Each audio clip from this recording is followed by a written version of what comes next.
Boom! And we're back actually at the CBRS studio here for the 65th episode of our podcast. It's been a journey, and the guy that you see nodding is a very special guy. It's one and only Starkerz, who we wanted to get on our podcast back for a long time because things are happening.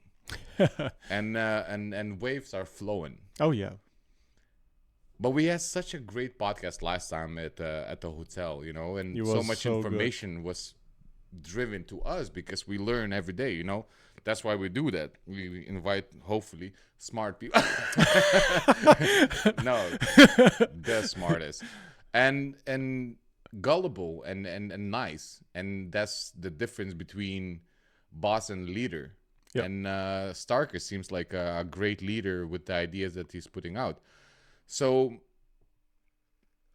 with no other ados, I present you the Starkerz. Yay! Welcome, Starkerz. Welcome back to our podcast. It's so great to see you. Even if you're not here, like I feel the presence of you. Because every word that you say, it's like human. You know, like we are communicating as humans. We are real humans. Okay, not anymore. I mean, in the last 3 years, we all went to shit. I can tell you that. Yeah. Because we were just talking a second ago about the AI bots and everything, but I want to get into it later. A little bit after you can maybe introduce yourself for second time for all the listeners. Mic is on. You want me to introduce myself? Hell yeah. We're going to clip Starkerz. I'm on the Hive blockchain and I'm loving crypto. Oh, that was so good. He's like, cut. Yes. Okay, let's try that again. Cut. Okay. I'm Starkerz and I'm a cypherpunk badass motherfucker that wants to grab a 2033 and take over the world. In 2033, we're all still here. Oh my god. We should fix the bugs first. The game is amazing. Oh yeah. Yeah. That's the vision. Then we've got the bugs over here. As long as we have work. As long as we have the 6, vision. you know, maybe in 2 years. Yeah. Starkerz, we know you really, really well. Well, at least I feel that way because we spent evenings together, having a beer and having all these conversations on the stage together. Yes. I really wanted to know what was your journey. I think I've known you guys for like 7 years, right? I've known you for about 7 years or something like that. Wow. Yeah. I think it's 2017. There was the pinnacle. 2017. Was that the pinnacle. Was that the 218 beginning? Fest? Yeah, exactly. 218 Krakow Hive Fest. Because we started at 2017, and we did like a crazy video, 30 seconds saying, "Steam it," and it got us $20, and we were like, okay. Okay. What's going Hold on? My blogs are not interesting. We need to do something. And from there on, we started a lot of kind of funny videos, funny sketches, promoting the place and promoting our... Unintentional promotion started exactly. there. Yeah. Together with many other people who are doing a lot of different video content on back then Steam and then later Hive. You revolutionized the whole thing by bringing threespeak to that. But my question is, what are the steps that brought you into crypto and especially to decentralized social network? Yeah. Rather than any other... rather than sticking like blockchain. to BTC or Ethereum, why Hive like it got really like stuck? Why you got like stuck on Hive? I think he's stuck. Mine is stuck. Exactly. I see it. And while I was talking about it, I see the smile, and he's like, he cannot hold that smile for so long. Look at that. It's a beautiful smile. Video. We can restart it, most definitely. We're going to continue with the recording. Yeah, definitely. Oh, look. He's back. So I just turn my camera on and off, see if it works. Oh, it works. Yeah. Okay, I'm back. Yeah. Yes. You are back. But It's how kind funny of weird it was. because I can see myself doing things like a second after I do them, I can see myself doing the things. It's super weird. Hey, somebody's cracking on our walls, I guess. But tell me the story. Yes, all right. Yeah, I was running through the forest. Do you think it's a camera issue? It's not moving? No, it's great. I'm just enjoying myself. Sorry, I'll get to Me too.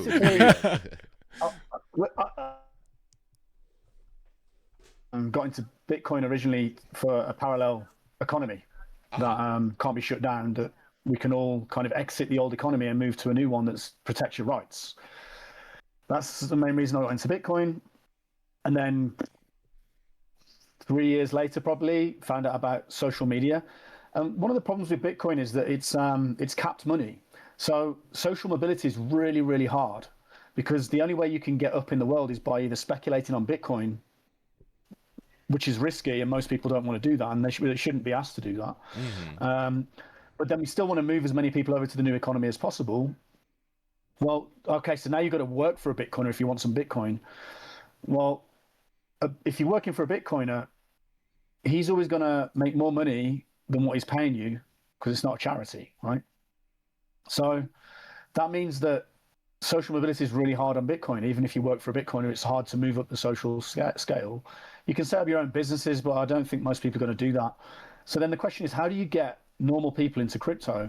And I think a social media like at the time Steam and now Hive that we're all working on is a very interesting way to distribute crypto into the hands of normal people for doing things that they can normally do, like making payments or making blogs or taking photos. And then that gets the basis of the parallel economy into normal people's hands so that they can exit without having to take any financial risk. And then some of that money can end up in Bitcoin, but the rest of it they can spend and use in the economy, in the parallel economy. Now, Hive and Steam, well, more so Hive now, is interesting because it doesn't have an ICO or a pre-mine or a company behind it or a CEO, which means it's really hard. There's no entity to regulate. There's no entity to call up. So it truly is a parallel economy. It has no fees, and it has a stable coin that people can transact in and earn from the base layer of the chain directly without having to work for anyone. And so this, to me, sounds like if you combine, say, Bitcoin, HBD and Hive and Monero, if you started using those three systems, you'd have a real shot making a parallel economy that actually worked. And so that's one of the reasons I ended up going down the route of social media, Web3, and just how do you distribute crypto to normal people without them having to take any risk, without them having to do anything that's too difficult, you know?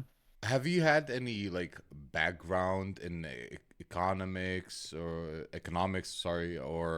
any other like degree to go like to lean towards that kind of thing, like what you're imagining right now, like the parallel economy? We were talking about it also for quite a long time, which was again so sad that I couldn't go to Guatemala and join you guys, but hopefully there will be plenty more other opportunities where I can shine. But what do you have a background in that, or it was a pure curiosity and you trying to like see what is happening? Because that happened to us too. Finding Steam. Yeah, just finding out and just learning on the way and understanding everything just along the way. Yeah. So how is it for you? Like, do you have a background like art as? Well, I think the interest in BTC like brings you to the basics of crypto, but then again the social medium aspect of Steam and now Hive is like the attractiveness of something that we now actually all consume throughout the days, from gaming industries to people wearing furry hats and shit, you know? Yeah, no, I don't have a background in finance at all. I'm actually originally a mechanical engineer, and I used to work in oil and gas construction and project management. I used to shut down live gas plants, and those are incredibly complex systems. And it's very, very dangerous work, and you have to make sure it's as safe as possible, and you think of all the things that can go wrong before you shut the plant down. And of course, if you shut the plant down, there's like $4 million a day going through that plant in revenue. So every hour you shut down is like 500 grand. Do you think that so kind of transpires sure to like what you foresee now on Hive blockchain, where you like implement your knowledge about the mechanical engineering, like things to be in place to secure something? Kind of. I think seems like like if you can build a gas plant, you can build a piece of software. Let's put it that way. Or you can get your head around these systems. If you can understand the way these complex gas plants work, then and not only if you can understand them, but if you can build them, coordinating 40,000 men to build a gas plant is incredibly complicated. And so projects on blockchain and projects in software, like you manage in much smaller teams. There's no one's going to die, you know. So it's way more kind of easygoing than oil and gas project management and construction work, which is very, very intense and very, very stressful all the time. It seems like I've been to like very stressful works and stuff, long hours, heavy lifting, you name it, you know. It kind of build a character, but the basis of what you understand through that work like usually applies to the real world, and that's why it seems that you really recognize the loose gears in some of the things that we see on Hive, and we kind of want to fix it because it has to be fixed, otherwise we're gonna have to fork and make a new name. I don't know. Yeah, I don't think they will fork ultimately. I think the community's got its head on its shoulders, and I think that it'll get through this time. But yeah, maybe that is the case. Maybe because I'm from oil and gas project management, and you're dealing with thousands of really big, hardcore dudes that you don't mess around with. I've seen some of the videos. No problem. It's crazy. Yeah. Yeah, there's some pretty wrap interesting it up and yank it, put it down, unyank it, and like, oh my god! And then you see some people like stressing out. But we up. come from that, that's why we kind of reckon. What do we have like here in the Netherlands? People are like, oh, I worked so many hours and overburned. Like, dude, you have no idea what hard work is. To be fair to the Dutch, they are some of the premier oil and gas people in the world. They've got Royal Dutch Shell, the company.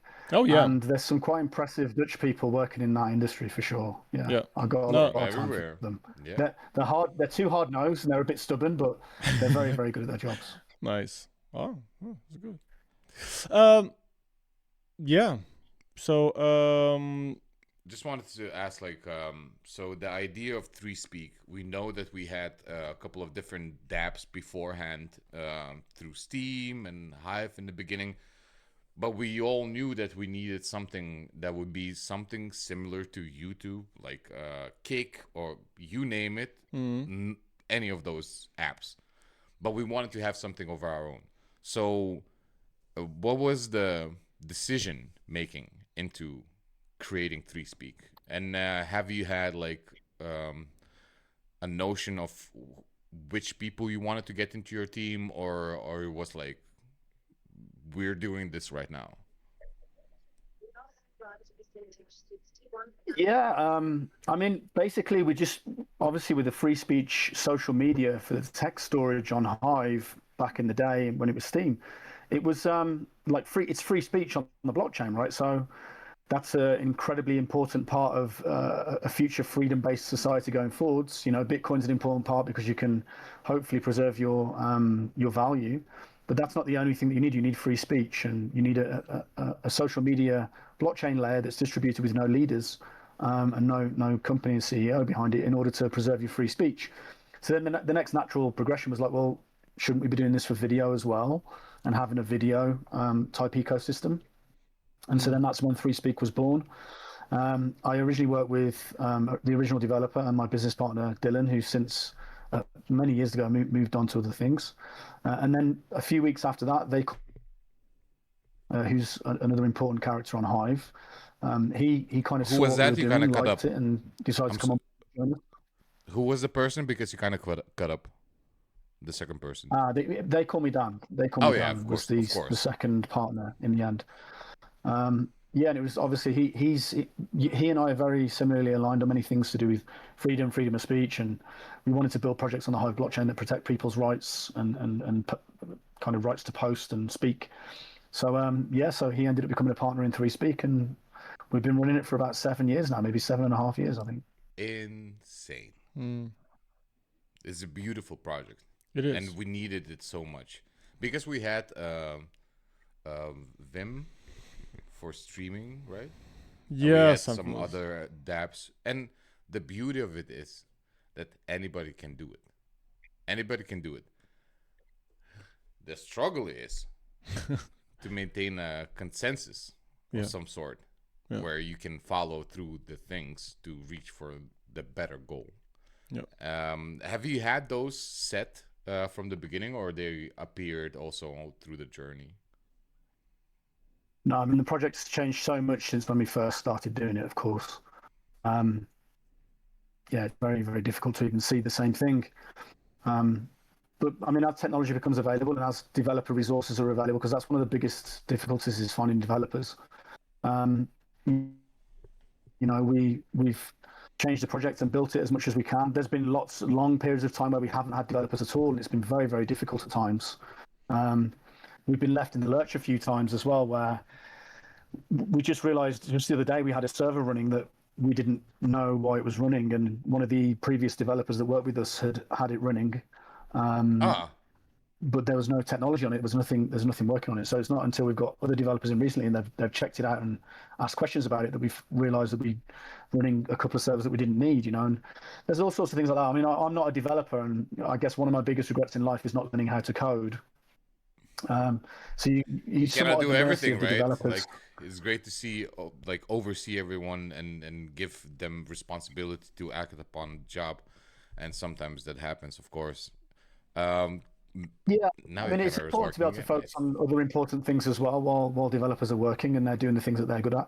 I mean, I'm a person, I always say you should know what you're not good at and should know what you're good at. And I'm not much of a coder, so I'm not going to pretend like I'm going to be able to do the coding. But I passionately believe in this project, and I passionately believe in free speech and blockchain, social media. And I'm going to do my little bit to invest in and try to support wherever I can with my Hive stake and with my somewhat restricted at this point investments because of the price of Hive. It's crazy. We'll do what we can, and even if it all goes to zero and fails, I'm quite proud of the work that we've done. Like we really. It will be a door that opens after the window closes. Most definitely. Probably something like that. It never fails. Channel 5. There's no cussers. Shout out to them. So would you say that the biggest challenge for threespeak was the developers, or there was something more additional to that?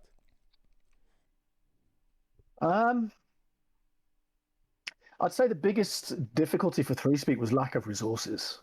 We had so much money that we could spend every month. We had to pay for storage, and that's not cheap. You have to pay for encoding and encoder server. That stuff is not cheap, and you're paying for it month on month on month. And we use some of our curation rewards to cover those costs, but generally it's been out of mine and Dan's pockets directly that we've funded this. And so you can only do so much with that, And we didn't want to put in a proposal in the DHF until we, proved that our software was working well. And to be fair, like when it first started threespeak, it worked really, really well. And it was a nice, fast video uploading experience. And that's exactly what we wanted it to be. We put a little bit more money into the servers and the encoders to make it work a lot better. And then we had various different devs leave, and they were kind of halfway through doing work. And some of the devs went on to work on what I consider more important projects. Like there's a layer 2 token system being built on Hive right now. I think is way more important than a video platform. And so we let those, happily let those devs go and leave and work on the work they wanted to work on. But the problem is it kind of left our tech halfway built, and it got to a point where there was a lot of reliability issues with threespeak, and we just couldn't justify putting the money in to get more devs to fix those issues. So we just kind of trundled along for 2 or 3 years with really poor quality uploads and really poor quality user experience. But I want to give a lot of credit to Eddie Spino, Kesselink, and Menno, who've come on board Menno's come on board in the last 7 months or so. He's a magician, and he hasn't been paid, by the way. We haven't been able to pay him. We just paid him a little bit of money the last month, so he's doing all this voluntarily. Wow. And Eddie's been around the project for a while, but Eddie's learned how to code as well.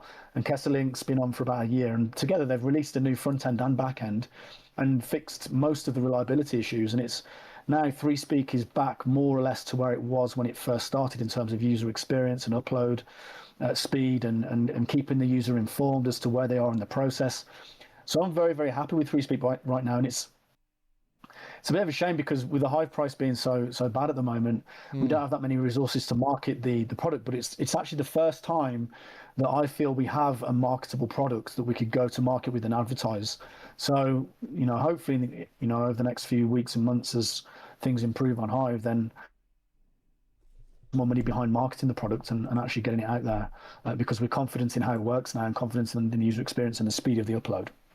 It's crazy, how you see the moment. I feel like a noob, No, but we're not doing anything. No, yeah. Compared to this guy, but we just sit down at the table, and just talk. Hey, how there was tequila what yesterday did you? So and a hacky stick today. I did this. And It's like that guy, in 3 months I lost 3 months. But but gents, I've been incredibly fortunate to be able to put the work together that I've put together over the years, and some of it has worked, some of it hasn't. We don't just do threespeak, we do various other projects as well. Absolutely. On Hive, and we've spent our own money to build them, and some of them work, some of them don't, and we generally can lose a lot of money doing that type of thing, but we're in the fortunate position where we've had the resources to do those types of things. And I'm sure if you guys also had a bunch of spare time on your hands and a bit of capital, you'd probably do similar things to what we're doing as well. Yeah, it's just also like the timing when you have when Hive price goes all really as low as it was. It is the moment when you finally have a team and a working product. So the time is just so weird. But it's just that's why what's the saying? It's like kind of get rid of the weeds and shit. There's what kind of saying? It's like you get rid of the weeds and you get the flowers blooming, right? Okay. So get rid of the bad and then. But if you want to know how much they spent on threespeak, look till the end of the video. Dun, dun, dun! Keep watching. No, but it definitely kind of sifts the bad taste out of the blockchain when the prices go down and you actually realize who's actually doing something and who's trying to achieve. And it like, as stupid as it may sound, it's not about the money. Like, you as a person don't realize how much talent you can get from the communities that you might engage for time in exchange of not only expertise and great comebacks and comments and guide you through your journey in whatever field you want, because you can find anything. It's like the whole world is there. But then there's the people who actually want to do something. So you get paid instead of likes. You're being encouraged to do upon. Besides that, you get like a proper comments, proper conversations with people, right?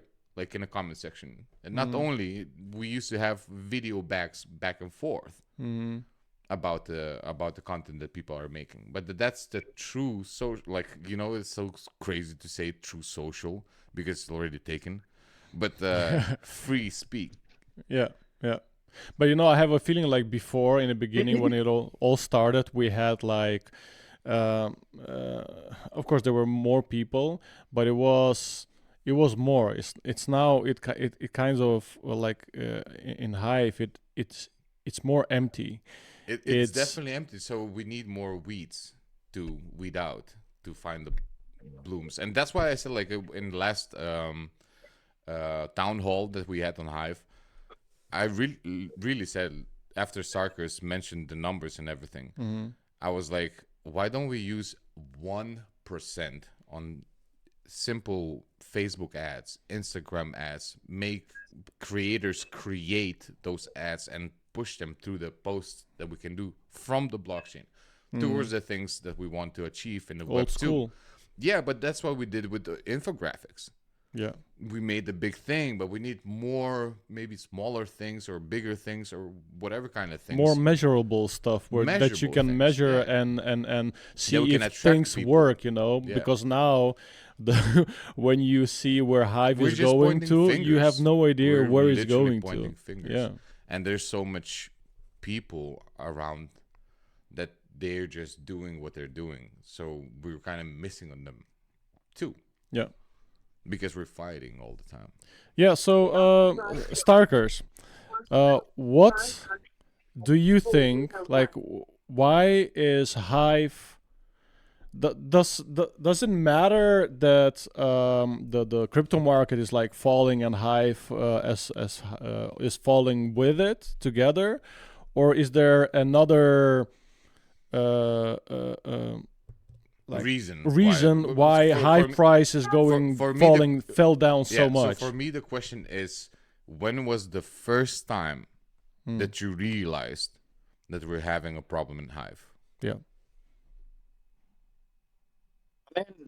For me, it was about 2 years ago when 23? I just followed Dal's blogs. If you're familiar with Dal's, he does the inflation blog, so he tracks the economy of Hive, and he's very interesting, Dallas, because he doesn't put his own opinion on stuff. He just tells you what's there. Yeah. Right. He just gives you the numbers. And, like Hive's always supposed to have, it started off about 9% back in the day, and the inflation every year reduces by 0.5%. And that's the scheduled. So right now we're supposed to be somewhere around 5% per year inflation. And of course, the price affects that. If the price drops, you get more inflation. And if there's other sources of inflation, other source of money creation to expand the supply of Hive, then that also causes inflation. And we can go into that as we go through the call. But basically, in Dal's blog 2 years ago, he started demonstrating that the inflation was around about on for 9 to 12% over the course of the year. Which it's tolerable for 1 year, right? It's like, you have to pay the price. We expected it to be around 5, but we expected it to be around 5, but maybe it's the price being low and various other factors that we couldn't control. And so I kind of, I took a note. It was like, holy shit, the inflation's way, way higher than it's supposed to be. And then, maybe it's the oil and gas project management side of things, but you have to take action if that persists, So nothing changed, and the inflation carried on, moving towards the 9% or so that he projected, and nothing changed. It just kept inflating to that point. And I'm thinking to myself, we could do 1 year at 9%, but that needs nipping in the bud. We need to get that under control as a community. Because how can you run an economy when the inflation's twice as high as what it's supposed to be in the scheduled inflation on the blockchain, right? The whole point of us using blockchain technology was that we could escape inflation and money printing by programmatically controlling our money issuance on these blockchain economies. And so you take the human element out of it. Now, Hive is a social community, and it has a DAO and everything like that. So there is an element of like human issuance of money here, but it's supposed to be limited. It's supposed to be very, very minimal. And I'm seeing these inflation numbers. So I started to think to myself, well, where's this coming from? Where's this coming from? Like why is it inflating so much? And then start talking to Dal's and following Dal's blogs more closely, and starting to realize that there's something more than just the scheduled inflation that's causing this, basically. That's what we started recognizing, like probably also like 2 years ago. Yep. And of course, trying to mention, the thing is, as you probably wanted to say also, there's a good, the bad, and the ugly on decentralized social networks. So you're kind of like, but as a community, we should think about that this is kind of like our thing. We're contributing to it. So it shouldn't be decided by someone. Sure, it's supposed to be a collective decision by the community, which it is, but also that community needs to be informed, and I don't know if it's because people don't fully appreciate that there's high inflation or whether they feel powerless to do anything about it. Certainly, if we want to run a credible economy, we have to address this inflation issue. So that was the first year. That was 2 years ago. And I went to HiveFest and talked to some people about it, and people were like, yeah, we've got to vote the return proposal to try and limit the amount of spending. And I thought to myself, okay, we'll look at that. And then the next year, the inflation, i.e. this last year, the inflation came in at 9.5%. So again, it's supposed to be around 5 to 6%, and it was 9.5%. So it's at least 3 or 4 points higher. So that's 2 years in a row that we had really high inflation numbers. So this year I went to HiveFest and spoke quite strongly to a lot of people. Not strongly, but serious conversation with people and be like, guys, okay, we're having fun at HiveFest and having fun on Hive, but what are we doing about this inflation? And had some very, very productive conversation with people there, and came up with various different solutions that we can use to limit the inflation on Hive. So we've got a very clear path as to how to do it, how to get a social consensus to work together, vote together to reduce the inflation.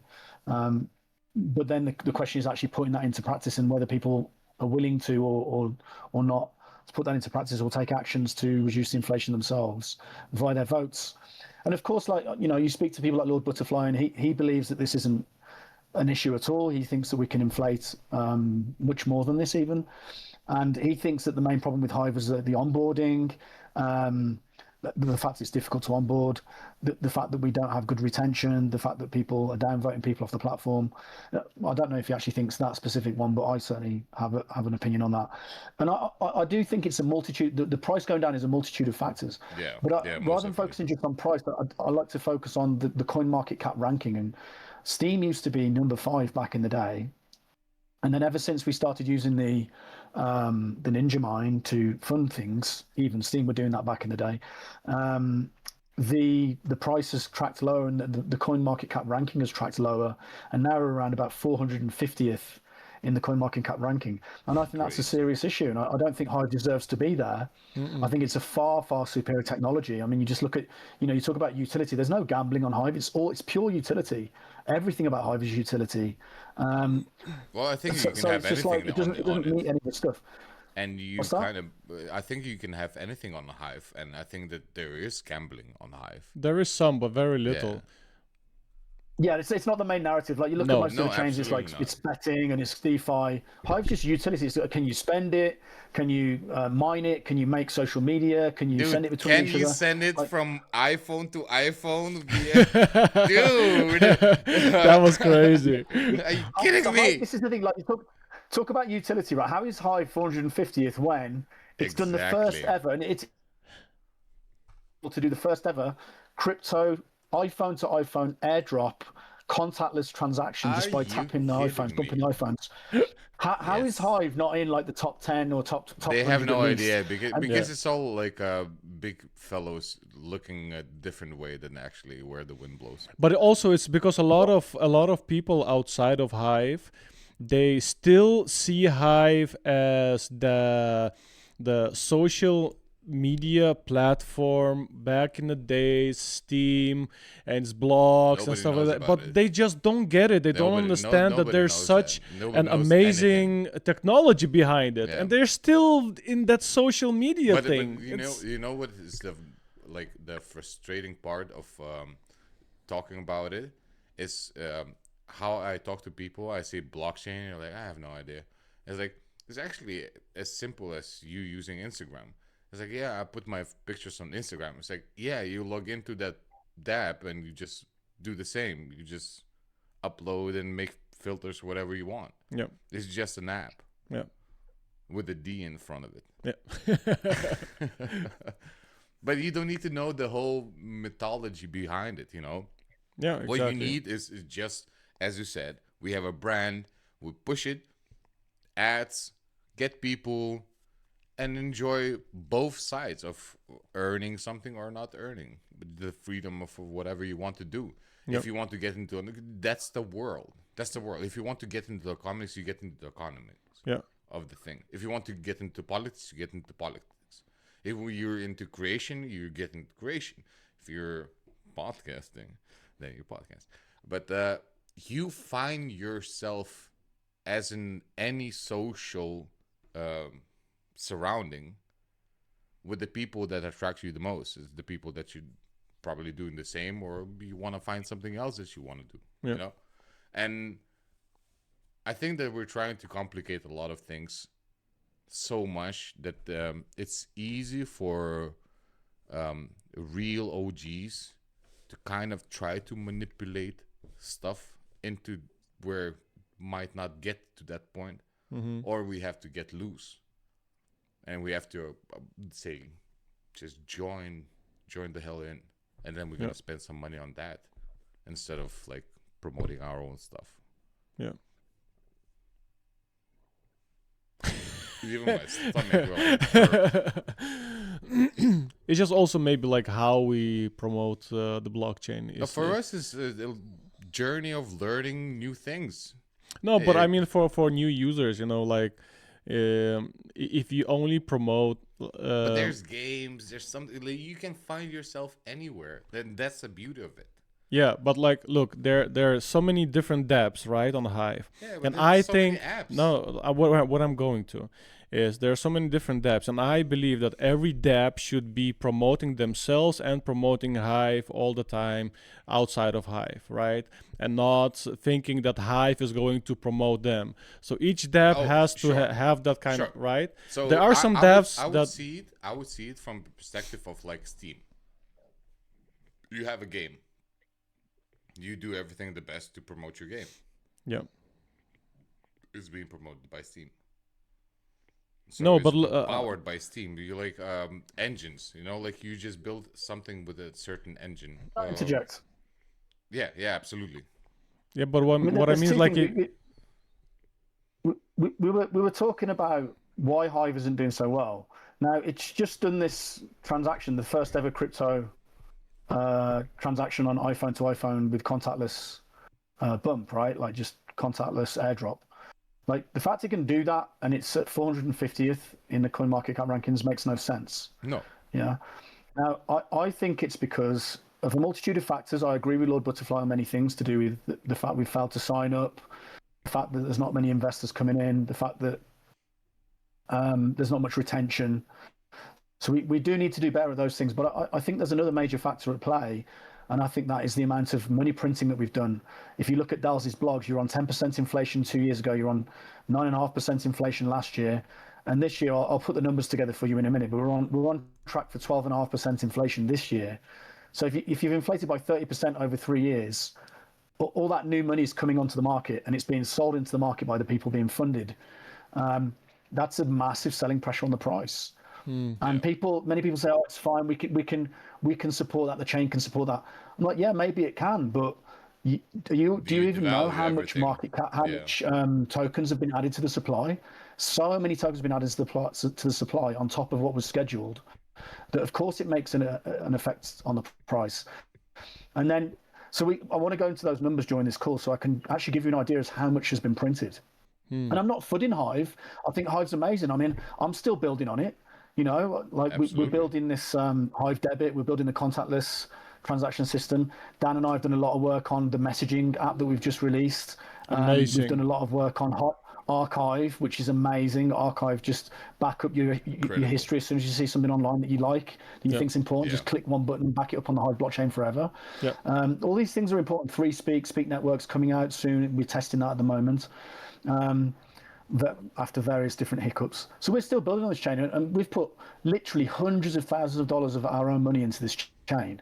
We'll probably never make it back, right? Hopefully we will, but it's you know, anyone that wants to criticize what 50 grand into the chain and then talk to us, you know. We're putting our own money and our own time and effort for years and years into this chain. And so I'm not trying to FUD this chain. I'm just trying to be realistic and trying to bring in the economy so that we're definitely running a tight ship, especially when the prices are low, especially when we're in a crypto crash. Like, we've got to have a tight ship, otherwise investors won't be interested in investing. And I think that we need to pull our spending in as a result. The other thing that you mentioned there is regarding the apps marketing themselves. There is a marketing app, and it's the major spender on Hive. It's spent $3.7 million over the last 3.5 years. It's called ValuePlan, and it's supposed to be for marketing the apps on the blockchain. It's supposed to be for marketing the blockchain in general. And I haven't seen very much effective spending from that. And so as a result, of course, the price has suffered because it prints so much Hive to fund itself, but it's very ineffective with the way that it markets. So you guys there talking about how the app should market themselves. And, you know, you guys run Hive Echo. That's a great marketing initiative for the Hive blockchain to reward people for sharing content on other social media. But yet there's no money flowing into your initiative from ValuePlan. There's no money flowing into marketing of apps from ValuePlan. Now, ValuePlan will probably say, oh, we're not allowed to have favoritism. We can't have favoritism. Well, then let's give equal pots to each major app that's been around for a long time. Let's divide it up and let those apps market themselves how they best see fit, or how an independent marketer sees fit. But that's where the marketing money is supposed to come from ValuePlan. I don't think it should be up to the apps to market themselves at this point. I think that I would have agreed with that 3 years ago, but with the amount of money that's been spent on marketing via ValuePlan, I would suggest that they change their tactics and start marketing the apps in digital format so that they can record the signups that they're getting, record the activity and the attention that they're getting from places like Twitter and YouTube, and ad traffic that they're getting, so they can prove that there's actually valuable returns from the money that's being spent. At the moment, I mean, we can go separately into the details of what's being spent on with ValuePlan at the moment, but it's very little that's trackable, it's very little that's accountable, and as far as I can tell, very little that adds any value to Hive. And that really should be we should really do our best as a community to change that, so that the spending in the advertisement side of Hive is very, very, very effective, rather than as it currently is, which seems very loose and easygoing and very with very few results to show. It's funny, you know, like today we posted a giveaway on X with Hive Echo, and there was this guy who was commenting saying, oh yeah, I remember the blockchain, how is it, how is the blockchain doing, I've been there back in the day of Steam it, and then on Hive. And then the guy was like also told literally in the comments saying, you know, I believe that Hive should be much more higher in rankings because of the technology than it is. Yeah, so absolutely. Somebody even like with Hive Echo, we reached somebody who actually said Hive should be higher than it is right now. It comes back to the complexity of the steps, like the multi-steps value into using something, you know, like you have to establish that. But I think in future we have absolutely amazing products that it should be both. Like the apps should be represented themselves with like subsidy they could afford, and it doesn't have to be a lot. But I would say that above it all, it should be that Hive spends a little bit to promote itself with the best things that they have. Because Facebook ads, Instagram ads, AI, you freaking name it. Yeah. But you can, so these things you can try, can be seen and you can only calculate on videos and then racetrack. Yeah. And these things you can calculate. For you can an advertisement. You can see if the retention. You can see all the information that somebody registered, that somebody is still on Hive. To pump Web3. And once you put a logo somewhere of Hive, you have no clue what's happening. But it should be also like, you remember back in your company days, it should be 1, 2, 3. Yeah. And it should be just 1, 2, 3. Yeah. There's 3 steps. Yeah. 1, 2, 3. Click the link, register, get the stuff. You're there. And also speaking about ValuePlan, I think it is crazy. I'm sorry. I think it is crazy that when we are giving money to ValuePlan and letting them, 1 or 2 people, decide what will be market, like how they're gonna spend the money on marketing. It should be we are like a DAO actually, because we are a DAO. So every little piece, every little piece, every little marketing piece that ValuePlan does actually should be again voted by the community. That's how I see it. You cannot just give one, because now you centralize the money from ValuePlan. Make active users. That's what you need. No, but I still think each of those projects should be voted on by the community. Yeah, absolutely. So if you want $1,000 for doing something and promoting Hive, it should be voted by the community, not ValuePlan. Well, let me just jump in there. There is a problem with that, and I understand why ValuePlan's set up how it is, although I think it could be better. If someone wants $1,000 for something and every whale's got to review that, and there's 50 or 100 people that want $1,000 to do some marketing, how can we expect every whale to review all 150 proposals and get them right?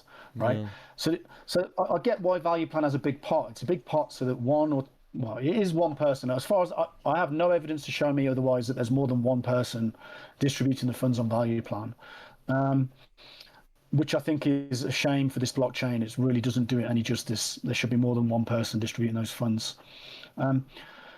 I think that maybe every spend should be written on a comment on a blog somewhere, and then people can comment on that comment, and you can get a general consensus of the community or a sentiment of the community. Yeah, that's how we used to do it. If it's small spending, then maybe one or two people can decide. But if it's bigger spending, like above $5,000 or above $3,000, then it probably needs a group of people to decide.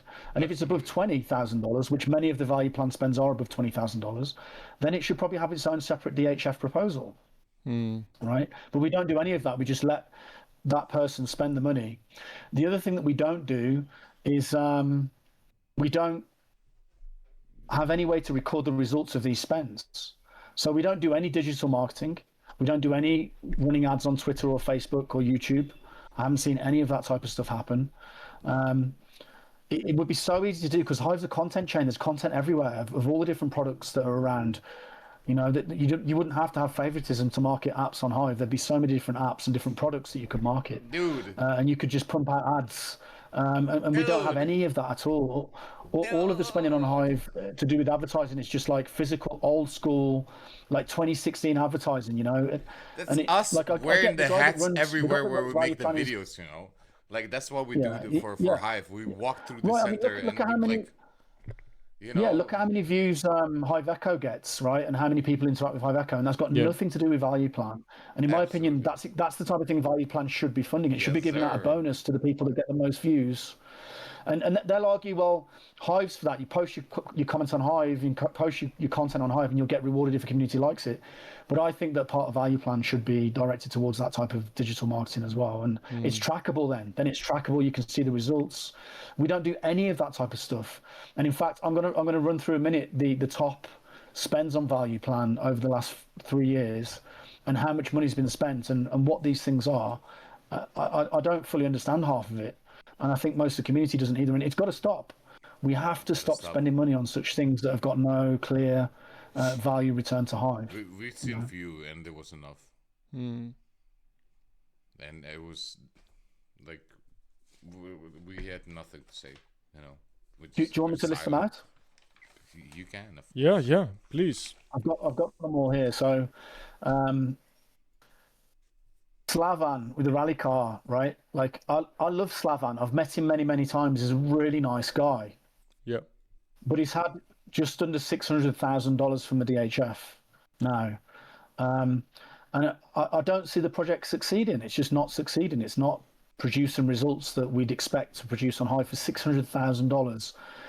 I mean, that's a lot of devs that we could have employed. It's a lot of advertisements that we could have run. That's crazy. And it's just gone. But it's just me and Art just talked about it like not long time ago.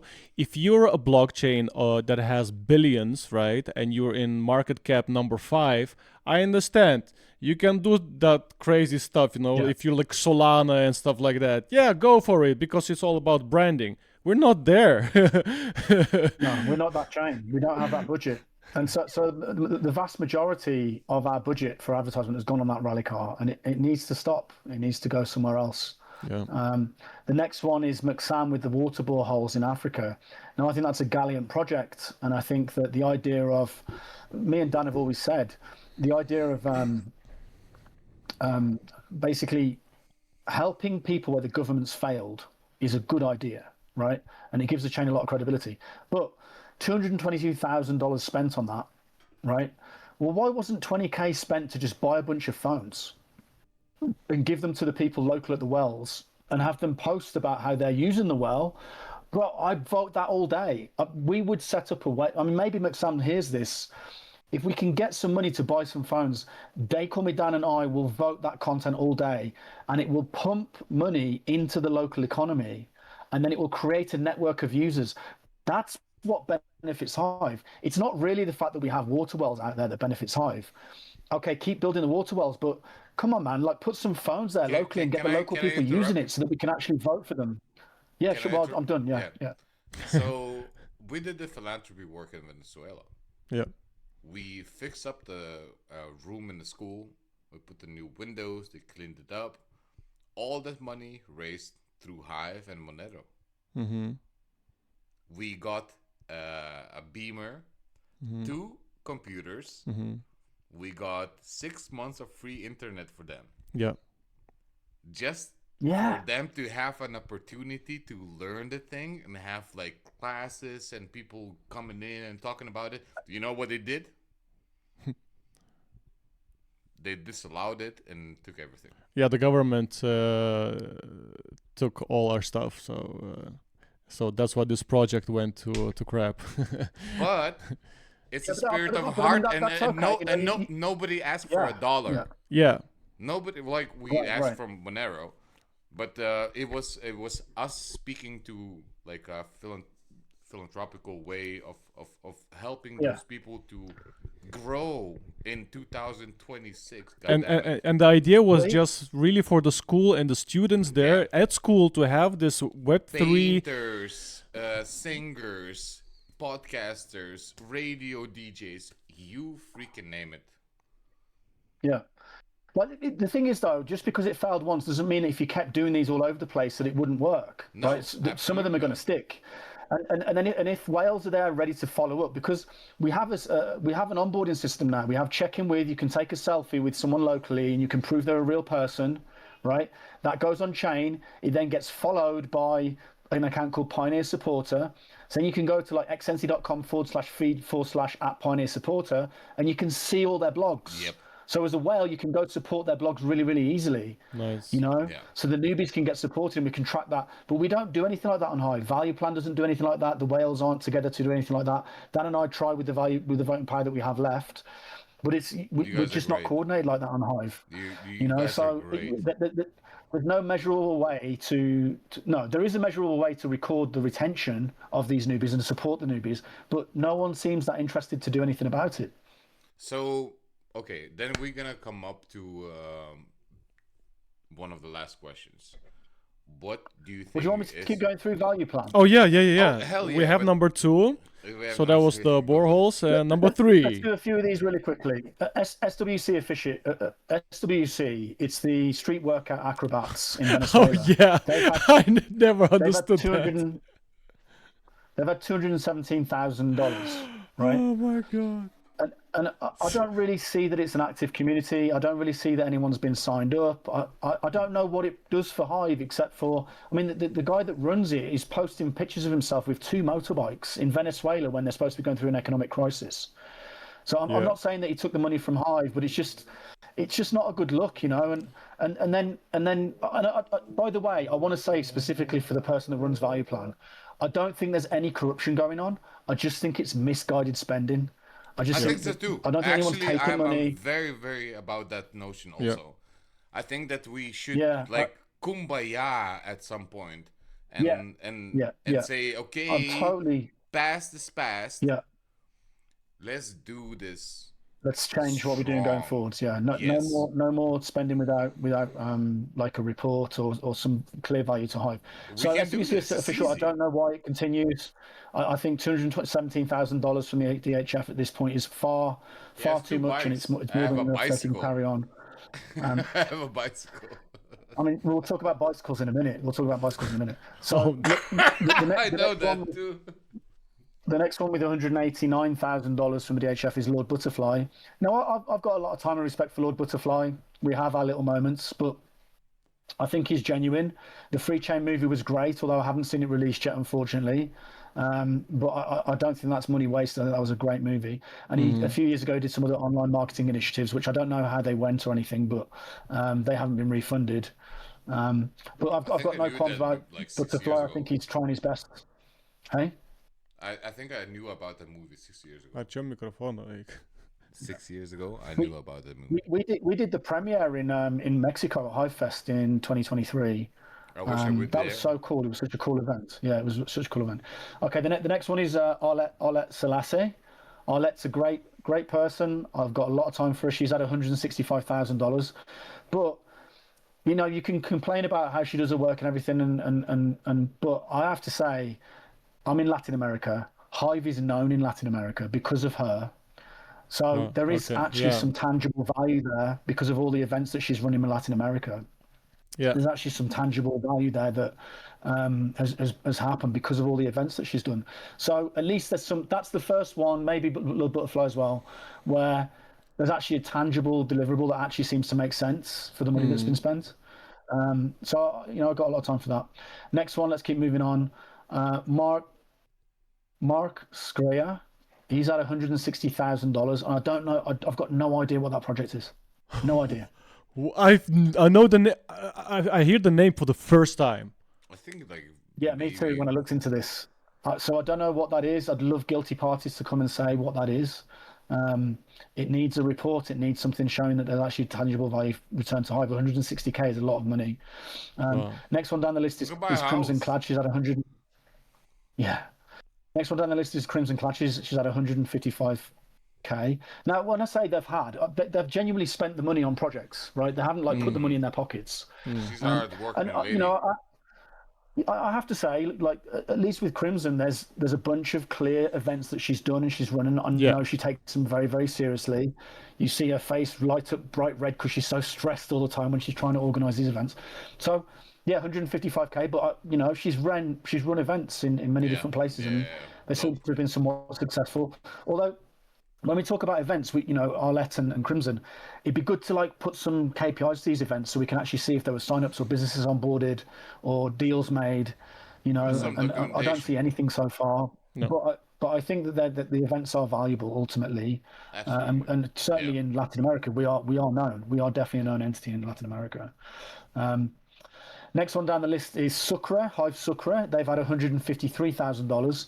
Now, I've got a lot of time for Edmundo, Jon Snow, Amasita Rockers out there. I've been there. I've been to Sucre. I'm the only Hiving that's been from abroad. I know the people there.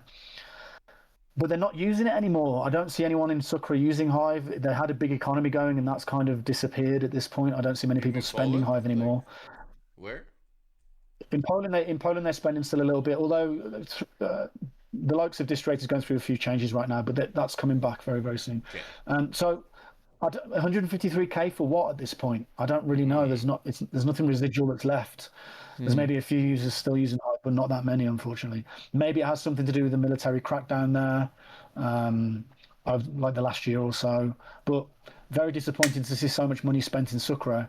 150. I'd love 153k. I'd love what I could do with 153k. You know. Yeah. No, that's I don't mean it like that. Like, who wouldn't? No, everyone would like 153k. I mean, if I got 153k to put into my projects, there'd be significant changes and significant improvements. Yeah. Very, very tangible improvements made, and it's just gone. You know. As I said in the beginning, it should be like some sort of like accountability for the actions that you're like giving the freedom to do. I think it should be that before you get money, there should be very clear success criteria. That you have to show, these are my success criteria, and I'm going to show you how I'm going to meet them. And if I don't meet them, then I shouldn't get refunded. Or if I come close, I should get refunded. But and it should start off small. It should be like, I need $10,000 or $5,000 to do this marketing thing. Milestones. Here's my success criteria. Milestones or whatever it is, right? But there's up until now, ValuePlan hasn't been run that way, and it's very unclear what all this spending has achieved in most cases. The next one down is Blackheart, $133,000. I don't know what Blackheart What is does. Blackheart? I'd love to have Guilty let us know what that was. Crypto Simplify. Yes. Again, I think Crypto Simplify might be an exchange. That's 110. Sorry. Yeah. Right there. That's $82,000 for Crypto Simplify. I don't know what that is. Hive Creators, that's Enrique and Sam Gisset from Venezuela. Yep. Again, I've met those two people. They're wonderful people. I know them very, very well. They've had $110,000 from ValuePlan.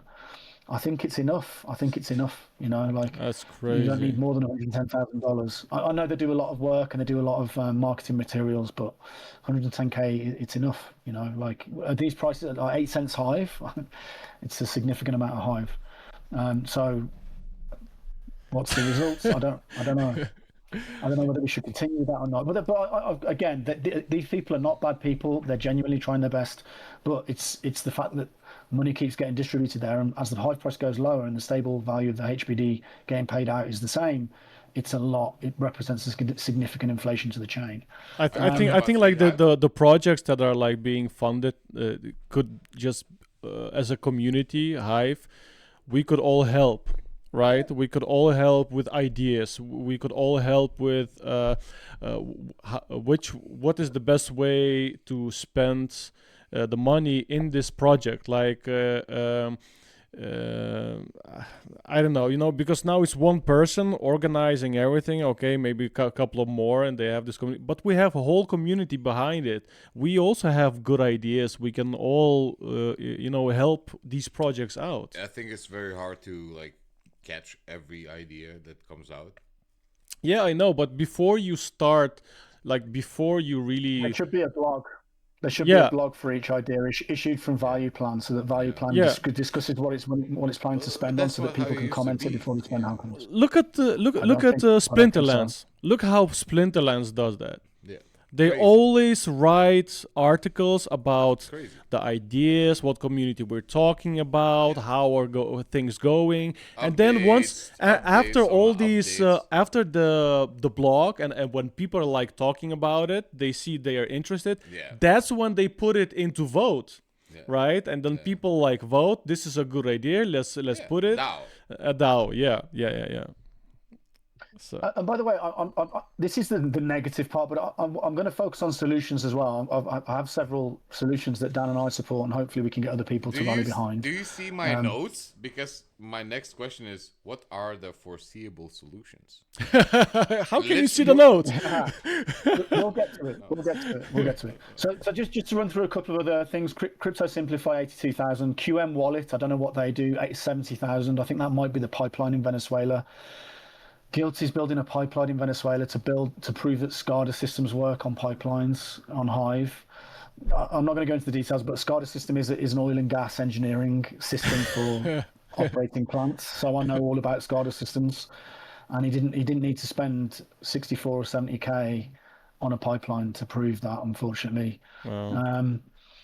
The next one I find quite frustrating is Victor Wallet. Now, again, Victor's another person I've worked with. He's a Venezuelan. He did a lot of the artwork for Hive Fest in 2023 in Mexico. He's a good person. I don't think he's taken any of the money, but he's had $64,000 that have been spent into his bike races.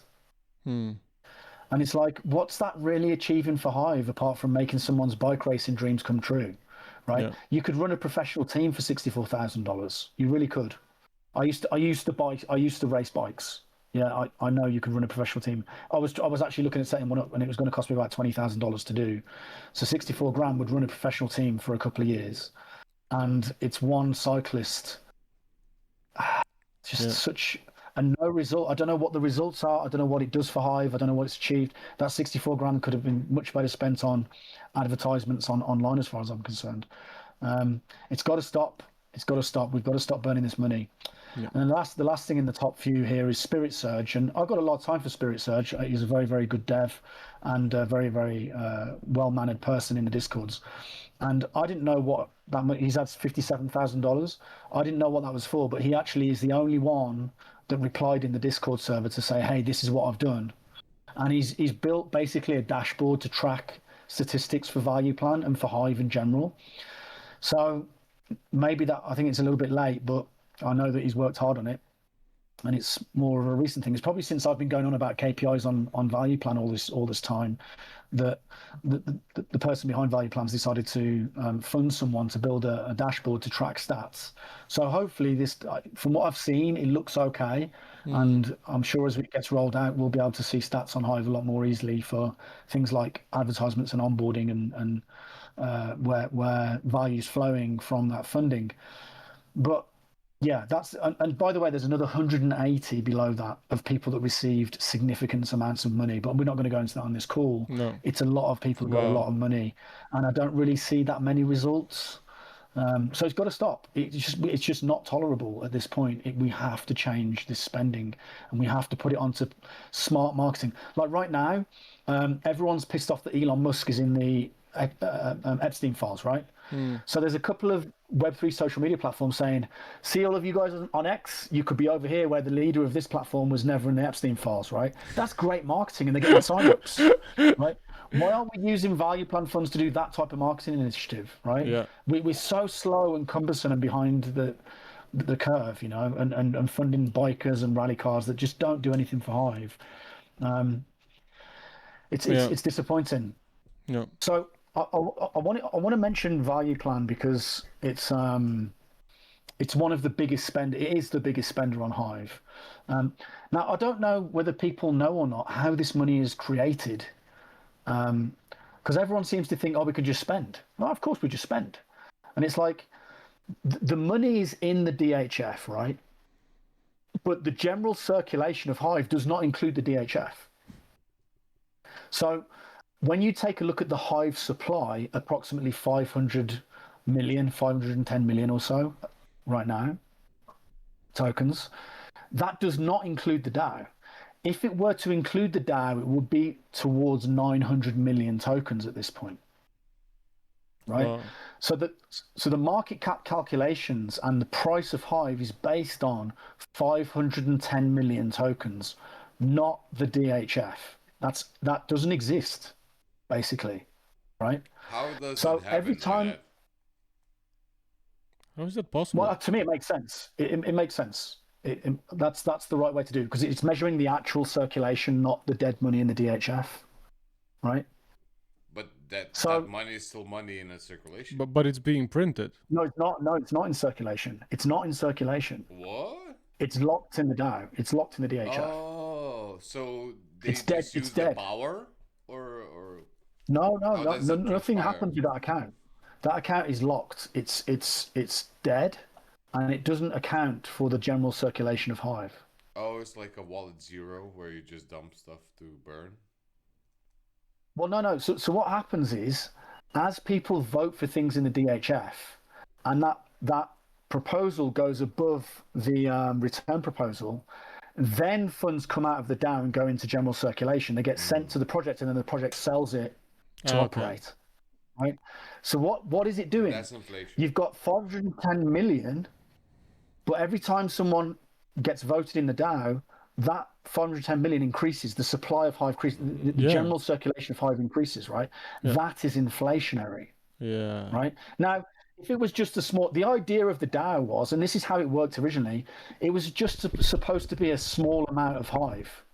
Like maybe 1% of the market cap every year just trickles out of the DAO to fund projects. So it doesn't really make a difference to the actual supply of Hive.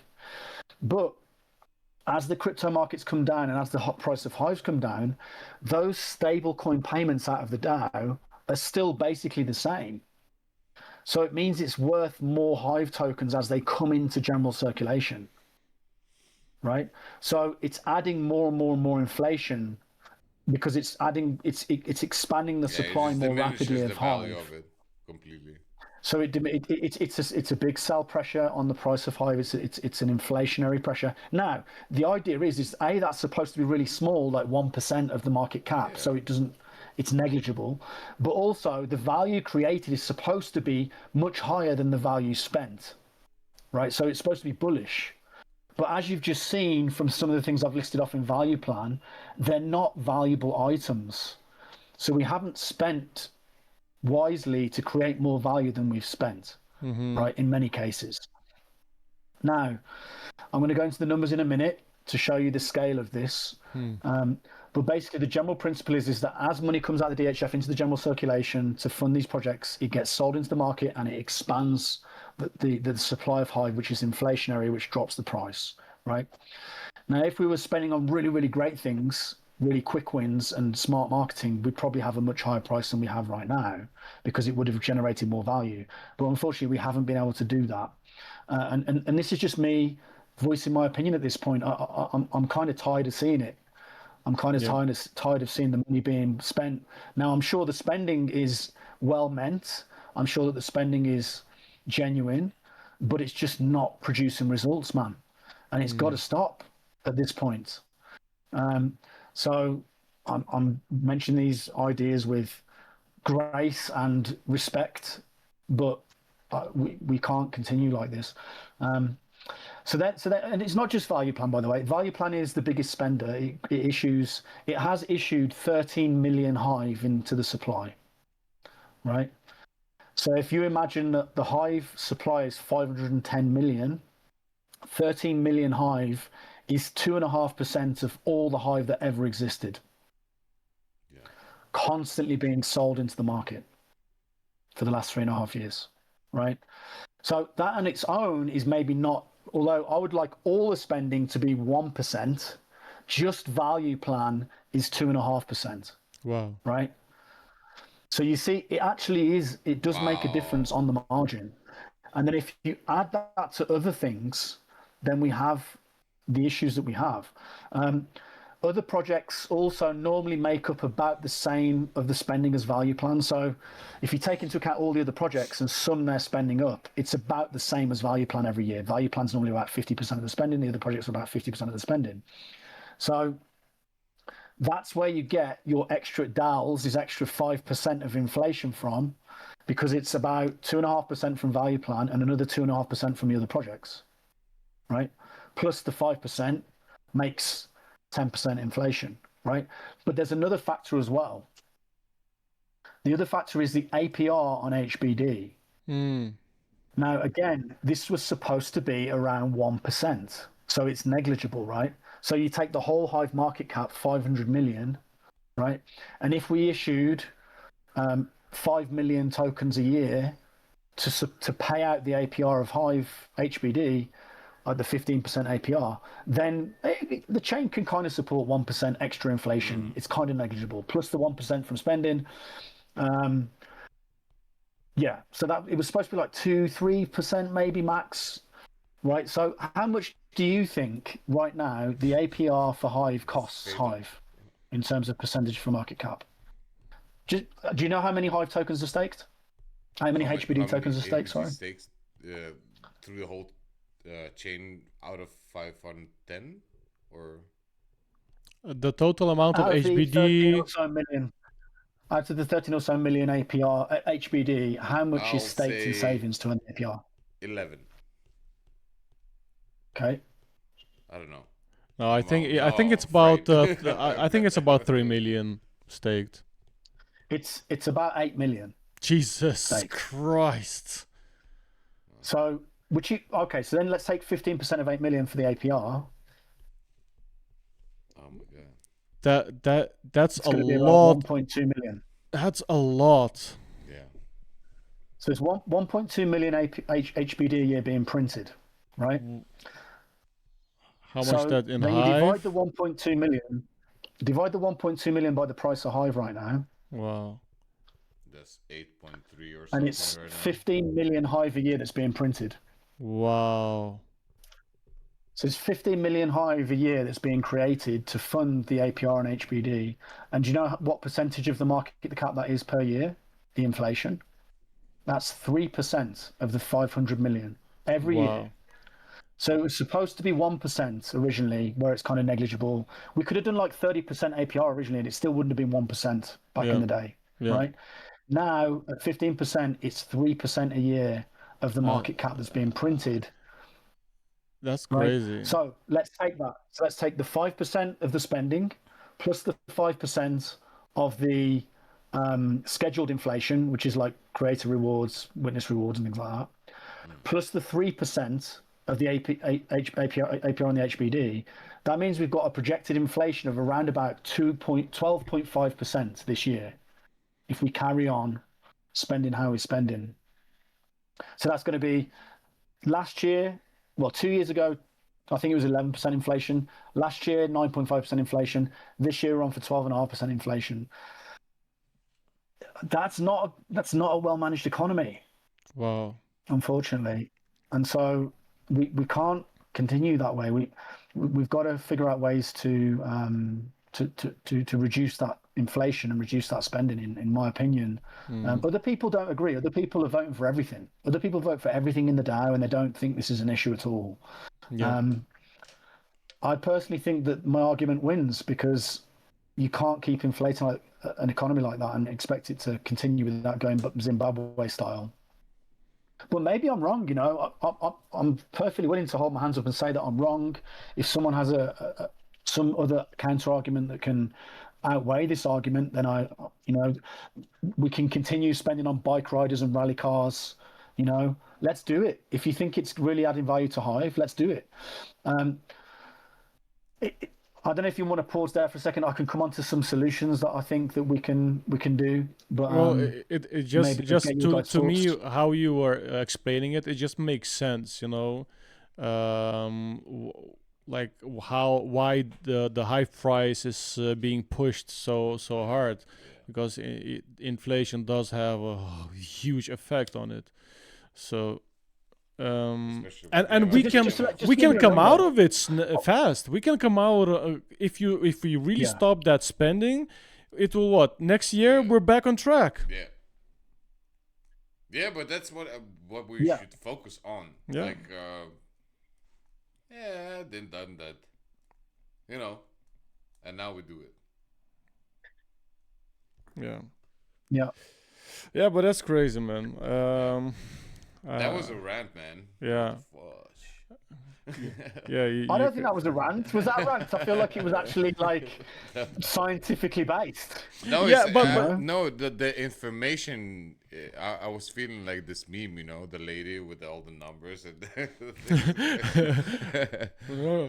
or the guy. It makes sense, and as you say, as you explain that, it makes sense to us because we see that also in nowadays whatever we make content of, and I go to the town halls. I try to be a parent once in a while. I read up, and we should come to the solution rather than point fingers and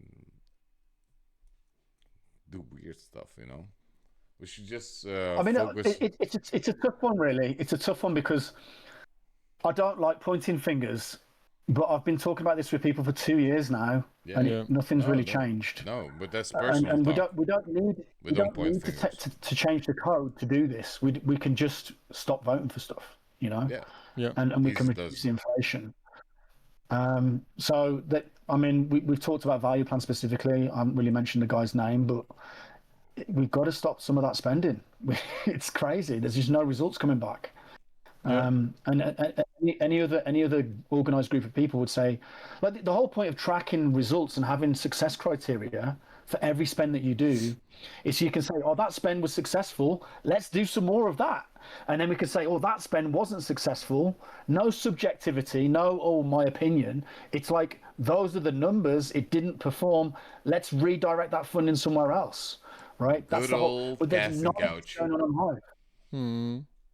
And I think also the percentage for HBD, it should you shouldn't lower it too fast, but it should go little bit by little bit down. I even the think APR that even a drastic change would again weed the the weeds out and leave the flowers so it can grow stronger. It will have a greater core of a community. Because now here's an interesting thing. Yeah. Sorry to interrupt. Here's an interesting thing about the HBD. So of course, like I also empathize with the fact that there's various different whales on Hive that make good money on the APR, right? So if the community lowers the APR significantly, then they're going to convert their HBD and either dump the Hive on the market and exit, or they're going to become the new whales of Hive, right? And of course, the incumbents don't really want that. They kind of want to wait and see, and maybe wait till the Hive price goes higher before they ask people to reduce the APR on HBD. It's tough. It's tough. Catch-22, really. But while we're waiting to see, we're now at 3% inflation because of HBD APR. So we're all paying 3% of our own account. So people don't realize, they think this money comes, we just keep doing this indefinitely, right? They don't realize that the money comes, it's printed, so the value is taken from your account by inflation and given to the people who are earning the APR, right? And while it was 1%, I didn't mind paying 1%, right? I'm more than happy to pay you 1% if you want to hold the stable coin. But now I've got to pay you 3%. I'm not so happy. And we're not far off 4%, right? Another 20% lower, and we're paying 4% of our accounts every year. Yeah, let's talk about something more happy. Let's talk about something more happy. This guy's crazy. No, I understand all of what you're saying, and I completely agree on that. And I think we just come forward and make a better community out of us. Tell me some solutions. Tell me something where we can go towards too. Yeah. And I think some of the things that you mentioned is the 1%. Maybe the 1.2, not sound like that. Yeah, what would you do? There's a few things that we do, and we published most of this in a blog on the threespeak blog about 6 months ago. We've been talking about this stuff since then.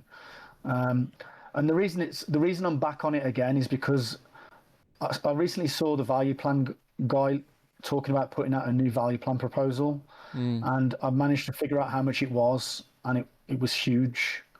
And because if you imagine, right, like let me run you through the numbers. So if you're looking at a budget for HBD right now, if you include ValuePlan, every day 5,000 HBD flows out of the DHF into the general circulation, right? Which is 23 million Hive a year. Wow. Okay, which is 5% of the market cap. It's 5% inflation. That's not happy. We said happy. We wanted some happy stuff. Starkerz. Some happiness towards the future of Hive. Come on, man. Well, I think, unfortunately, these conversations need to be had. I understand that. No, but you placed your case very clearly.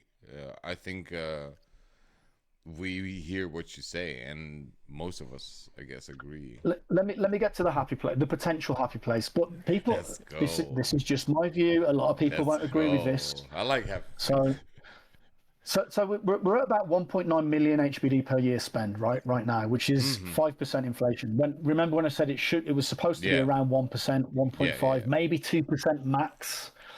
5% inflation every year being paid out is quite significant. And so we need to reduce those outflows. Let me tell you what the spending should be. If it's 1.5% of the market cap, then the spending should be 600,000 a year HBD, or 1,600 a day, and we're currently at 5,000 a day outflow. So we're overspending by 300%, right? So ValuePlan, for example, in my opinion, my God. If you're looking at a ValuePlan, right, it's marketing, right? So you normally spend about 30% of your budget on marketing, right? That's crazy. Well, 30% of $600,000 is $200,000 a year, right? Mm-hmm. Now, if you speak to the manager of ValuePlan, he would never.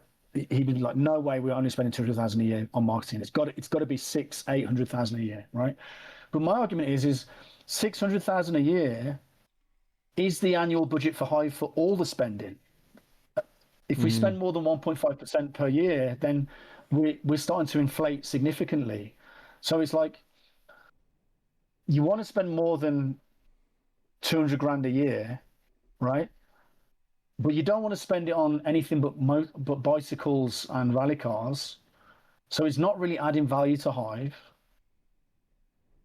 But yet you want to spend more because you got to spend on par with other big chains. I'm like, we're not a big chain anymore. We've got to come back into where we originally, where our chain's able to support, right? We can't spend like a top 10 chain. We've got to spend like a top 450 chain. And so unfortunately, that means if we want to spend 30% of our available budget on marketing, it means ValuePlan should be about $40,000 a quarter, right? Not $250,000 a quarter or $150,000 a quarter. It needs to be 40 grand a quarter. And it's unfortunate. I wish we could spend more, but we've spent our money. You know, I don't know where we think we're going to get this money from without drastically diluting the other people on chain via inflation. Yeah, it's like I have a feeling like in a ValuePlan, and I mean all the changes that they did, they just went all in because they thought this is now the chance for Hive to be recognized and to grow, and it is better to do it with much more money. So we're gonna like really print a little bit more extra so we can, you know, punch that and focus on South America, and that's how it should go. We'll get all the people into Hive. It's gonna be good, but it's just not working, and you have to eventually see that and understand what you try to do is not working, and you gotta change it. That's how it always goes in every business. If you see it's not working, you change it. You look for a different solution. And so like continuing this path, it doesn't work. Yeah. So our budget, our daily budget should be about 1,600 a day to keep it within 1.5% of market cap, so it's a negligible spend. And we're currently spending $5,000 a day, not just on ValuePlan, but other projects as well. So my suggestion would be that we work together as groups of whales and groups of users on Hive, and we ask these projects to reduce their budgets kindly. I'm not like, oh, you've got to reduce your budget, it's horrible. But the spending is 300% over. We're spending 4% of market cap per year instead of 1.5%. So it means all those projects really need to cut their budgets by about 60 or 70%. And what we're basically saying is, please, please, please, for the short term, for the next 6 months or so, go into some form of maintenance mode so that you're not building new stuff, but you're just maintaining what you've got. We've got great products already, in my opinion, and we can market those products. We have a shot with them, and without diluting the whole chain and transferring value to the people being funded by inflation, which is what's really happening, then it would be nice if we could work with these projects and ask them to reduce their budgets so that they can go into maintenance mode for a period of time. And then with ValuePlan, ask it to cut its budget into a realistic budget that's sustainable for the chain, around about 40 grand a month at the current market cap. And of course, if the price goes back up, we can increase our budget. Yeah, we need to cut that, and then we need to figure out ways to put that maybe into pots of spending rather than one person manage the whole thing, or ways to vote on larger spends. And if the spends are too large, say above 20 grand, it should probably go in a separate DAO proposal itself. Yeah. And then lastly, ask your witnesses to reduce their APR and HBD at some point, because we're nearly 3% inflation just on the APR at this point, and it's not a sustainable situation. Like if we were funding the APR from a liquidity pool, or if we're funding the APR from some DeFi thing, then we could do it. But we're just funding it from inflation. We're just printing money to fund it, and the amount of money that we're having to print now, it's like, what did we calculate? Like 25 million Hive a year or something. Yeah. Crazy. Maybe 20 million Hive a year. It's a lot of Hive that we're printing to fund the APR. So yeah, reduce the APR and the HBD. Ask your projects that you're voting for to go into maintenance mode. And I hate to say it because there's some really great guys working on those projects, and I really know some of them personally, but the chain can't afford the money that we're spending right now. And we do have a chance to go into maintenance mode, maintain what we have, and in the long run, we can increase our spending again later once the price goes back up. And then the last thing would be to reduce ValuePlan's budget and be more rigorous on how we spend. Stop spending on things that just have no results. Please stop spending on things that have no results. And then the other solution, there's two other solutions that Dan and I would like to see happen, or work together with some people to make it happen. One is to put downvotes in the DHF, so that if there's a project that you just really don't agree with, you can downvote it. In the same way that we downvote the rewards pool, it's a logical carry-on that we should be able to downvote the DHF. Yeah. Why do we just have to accept the votes in the DHF when we're clearly not, as a community, able to manage our economy? Well, that's very clear at this point. Yeah, that's kind of true, because we do feel like silenced. So it's either you vote or either you cannot do anything. Yeah. I mean, I understand why certain whales would want that situation, but we are printing way too much money. And I know that it's hard to unvote a project, or it's hard to renegotiate with the project to get it to cut its budget, because ultimately there's probably people's jobs on the line. Yeah. But I mean, we're going lower. We keep going lower. The first person in my opinion, it's partly due to this inflation. It's partly due to this massive inflation that we have, which the is first part, about 50% is driven by the DHF.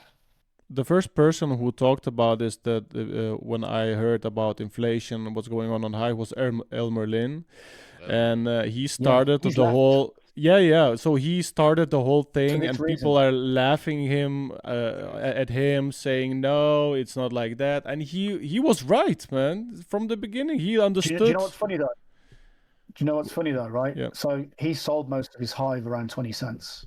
Yeah. So who's going to be laughing if he buys back in now? Oh yeah. Right.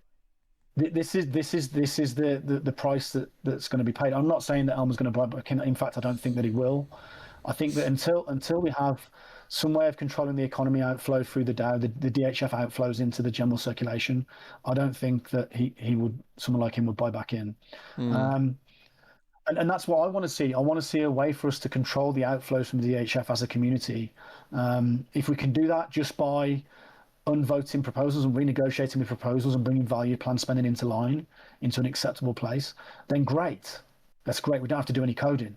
But ultimately, there should be a way to voice your discontent with certain things that are funded on the DHF, in the same way that you can voice your discontent with some of the rewards pool distributions by downvotes.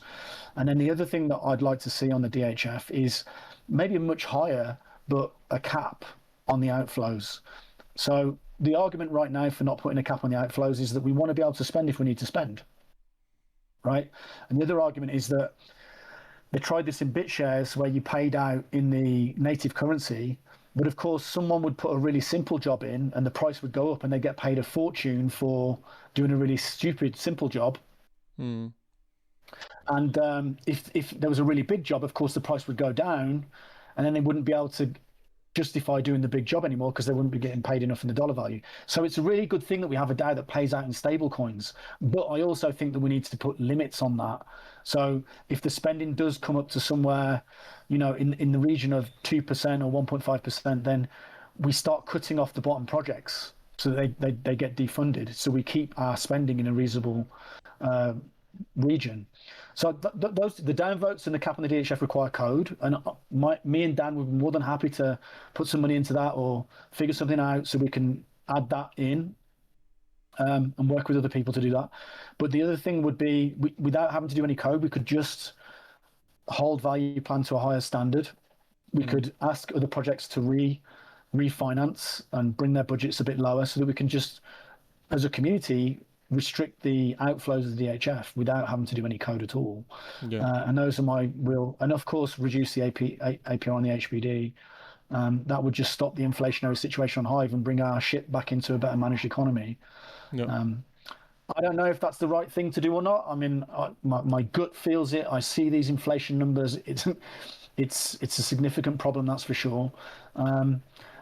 I also agree that we have issues with onboarding, we have issues with retention. I'd love to see people vote the new users coming through check-in with via the Pioneer Supporter blog. That's a way for us to retain new users. I'd love to see other ways to retain new users, and I'd love to support those ways as well. Yeah.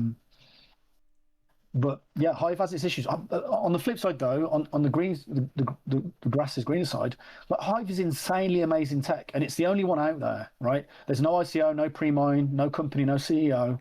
So nobody knows.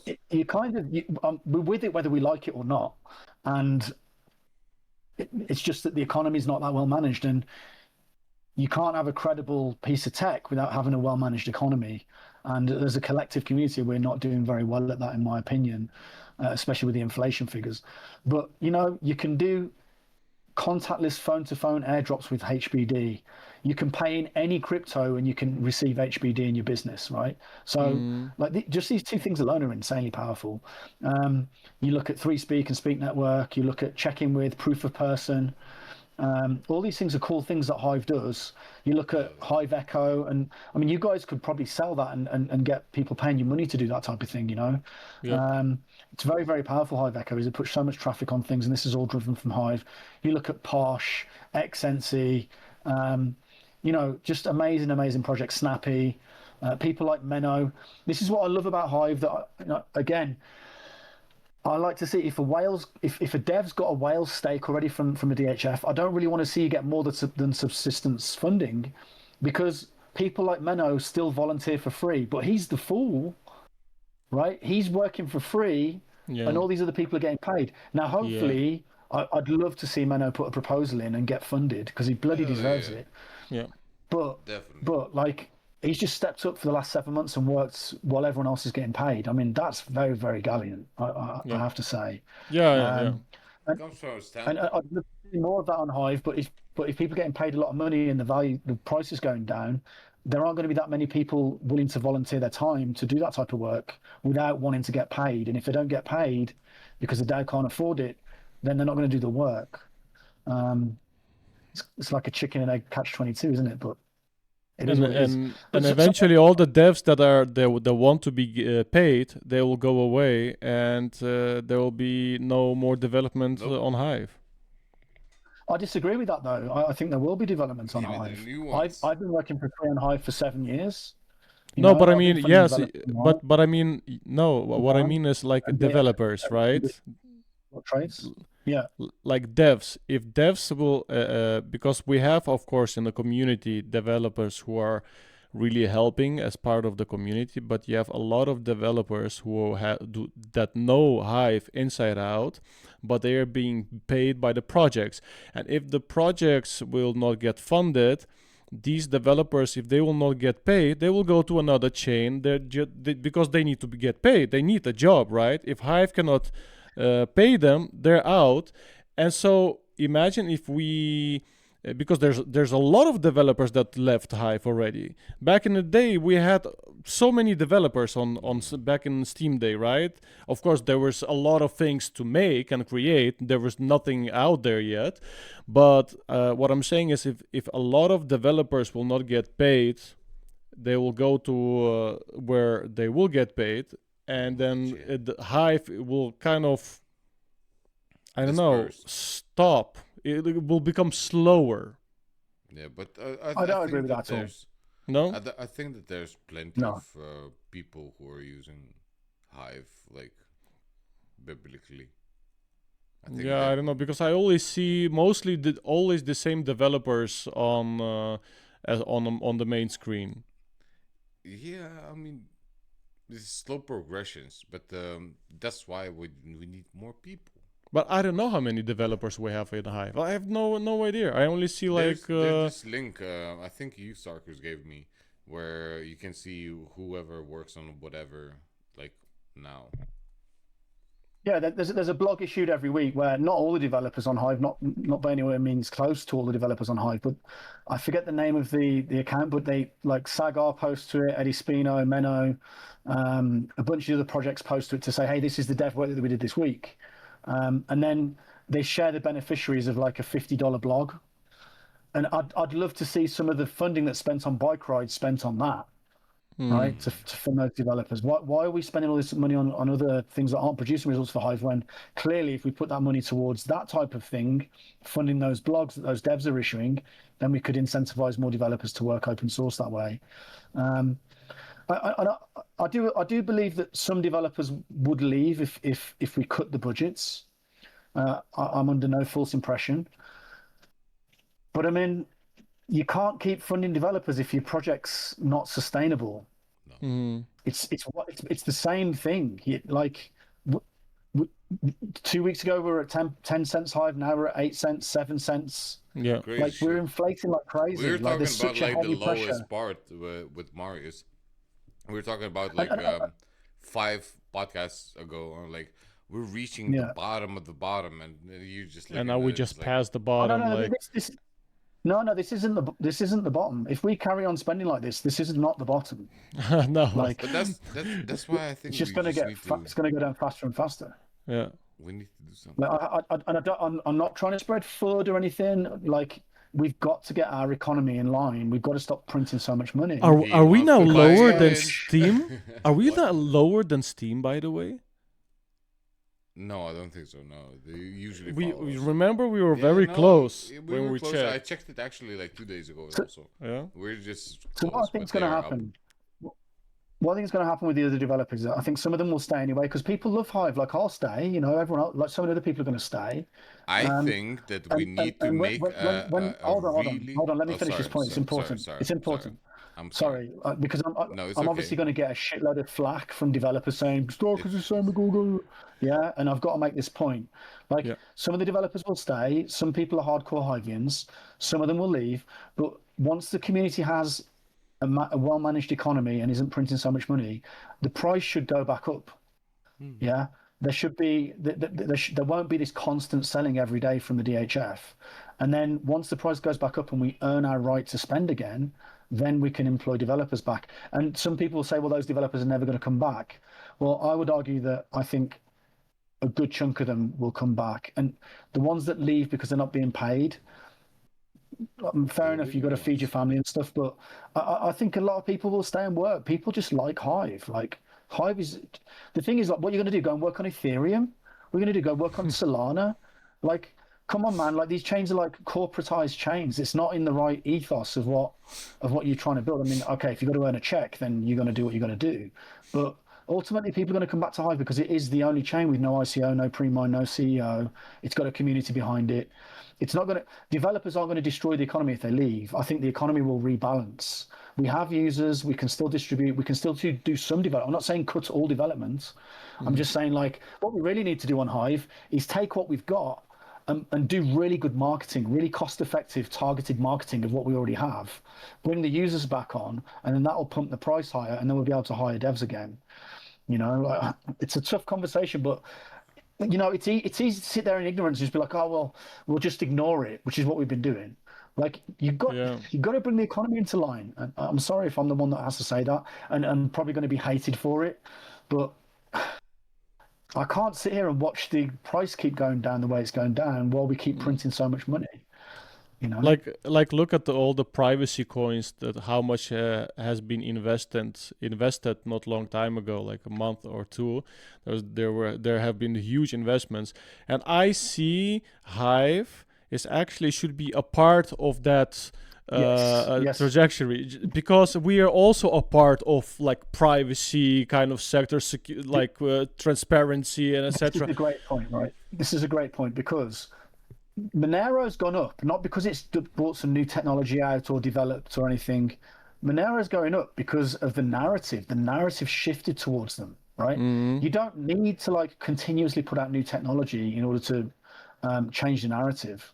You've got to do marketing to change the narrative and change the narrative in people's minds. And that's something that we haven't done a very good job of, unfortunately, but there's no reason that we can't going forwards. And it's the marketing and narrative shifts that we can capitalize on. And I would, you know, it's very important. Bitcoin, Monero, Hive. That's a great narrative. Monerans can change Monero into HBD to spend, right? Because it's a stable coin. It's got no ICO, no pre-mine. So it's very much in the ethos of that. Hive can help Bitcoin because it can distribute new crypto to newbies without having to do too much and not take any risk. And they can go experiment with that and get some of that money into Bitcoin. So I feel like that's the narrative, one of the narratives we should be trying to build and market towards: Hive, Bitcoin, Monero. Yep. And it doesn't need like new technology to do that. We just need to change the narratives in people's minds. And that type of pump could happen to Hive, you know? And we've been on Monerotopia. We talk to the people. They know about Hive. They know about Steam. People still remember. In Monerotopia is, I don't know if there's like a European one or the US one, but there's one in, I believe it's in Mexico City in a few days. Jan's going. Jan is known in Monero. The marketing director of Cake Wallet is also a Moneran. He's a big fan of Hive. His name is Paranoid Machinery. These are big people in Latin America. And he's very interested in having a swap pool, liquidity pool between Monero and Hive, Monero and HBD, so that Monerans can spend a stable coin without having to capitulate to the governments and to the KYC ecosystem. So there's a lot of interesting stuff there that we could go after. And that's where we should also kind of also focus as a blockchain, is working together with blockchains, working together with different technologies. You know, they use ours, we maybe use theirs, and then, you know, kind of that happens with so many different blockchains. But we're kind of like, here's another exchange. And here is an extra this, here is the car, here's that. But there are no partnerships that we are like real partnerships that we are creating. See, to me, that is the parallel economy right there. Monero, Bitcoin, and Hive, right? Yeah. Monero's going up because it's being delisted from exchanges, but it's still going up, right? Yeah. Because there's more and more people starting to realize, this is the parallel economy. Yeah. This is where we can move our energy to if the current system is being too oppressive, right? That's exactly what Hive is. Hive is exactly that. Yeah. It's a way to move your energy outside of the economic system and keep it to yourself so that you can interact freely without restriction in a parallel economy that can't be shut down, that runs next to the old economy. And if the old economy starts scanning your face a bit too much, then you can come and use Hive and you can get hold of Hive without having to work for anyone. But I think we still need to first fix our problem that we have before we kind of go to Monero and say, hey, let's do this. Because, I mean, if people can still see what's going on Hive, right? I mean, it is possible for like somebody from Monero, because let's say if they will be like putting in some money and they will be using HBD, they will want to know about the Hive economy and how it looks like, and is it stable, and etc. Yeah, at this point, like I'm not sure where I stand on this yet, but the Hive economy is quite a grey area because of this inflation.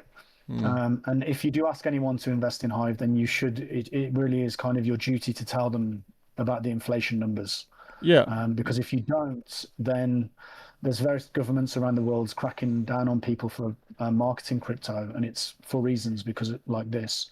So you should be open with people and say, hey, this is a great chain, but if you are going to invest, do note that this is the inflation number at the moment, and the community hopefully is starting to do what it can to bring that back into line and demonstrate that it can cut its spending and its money printing.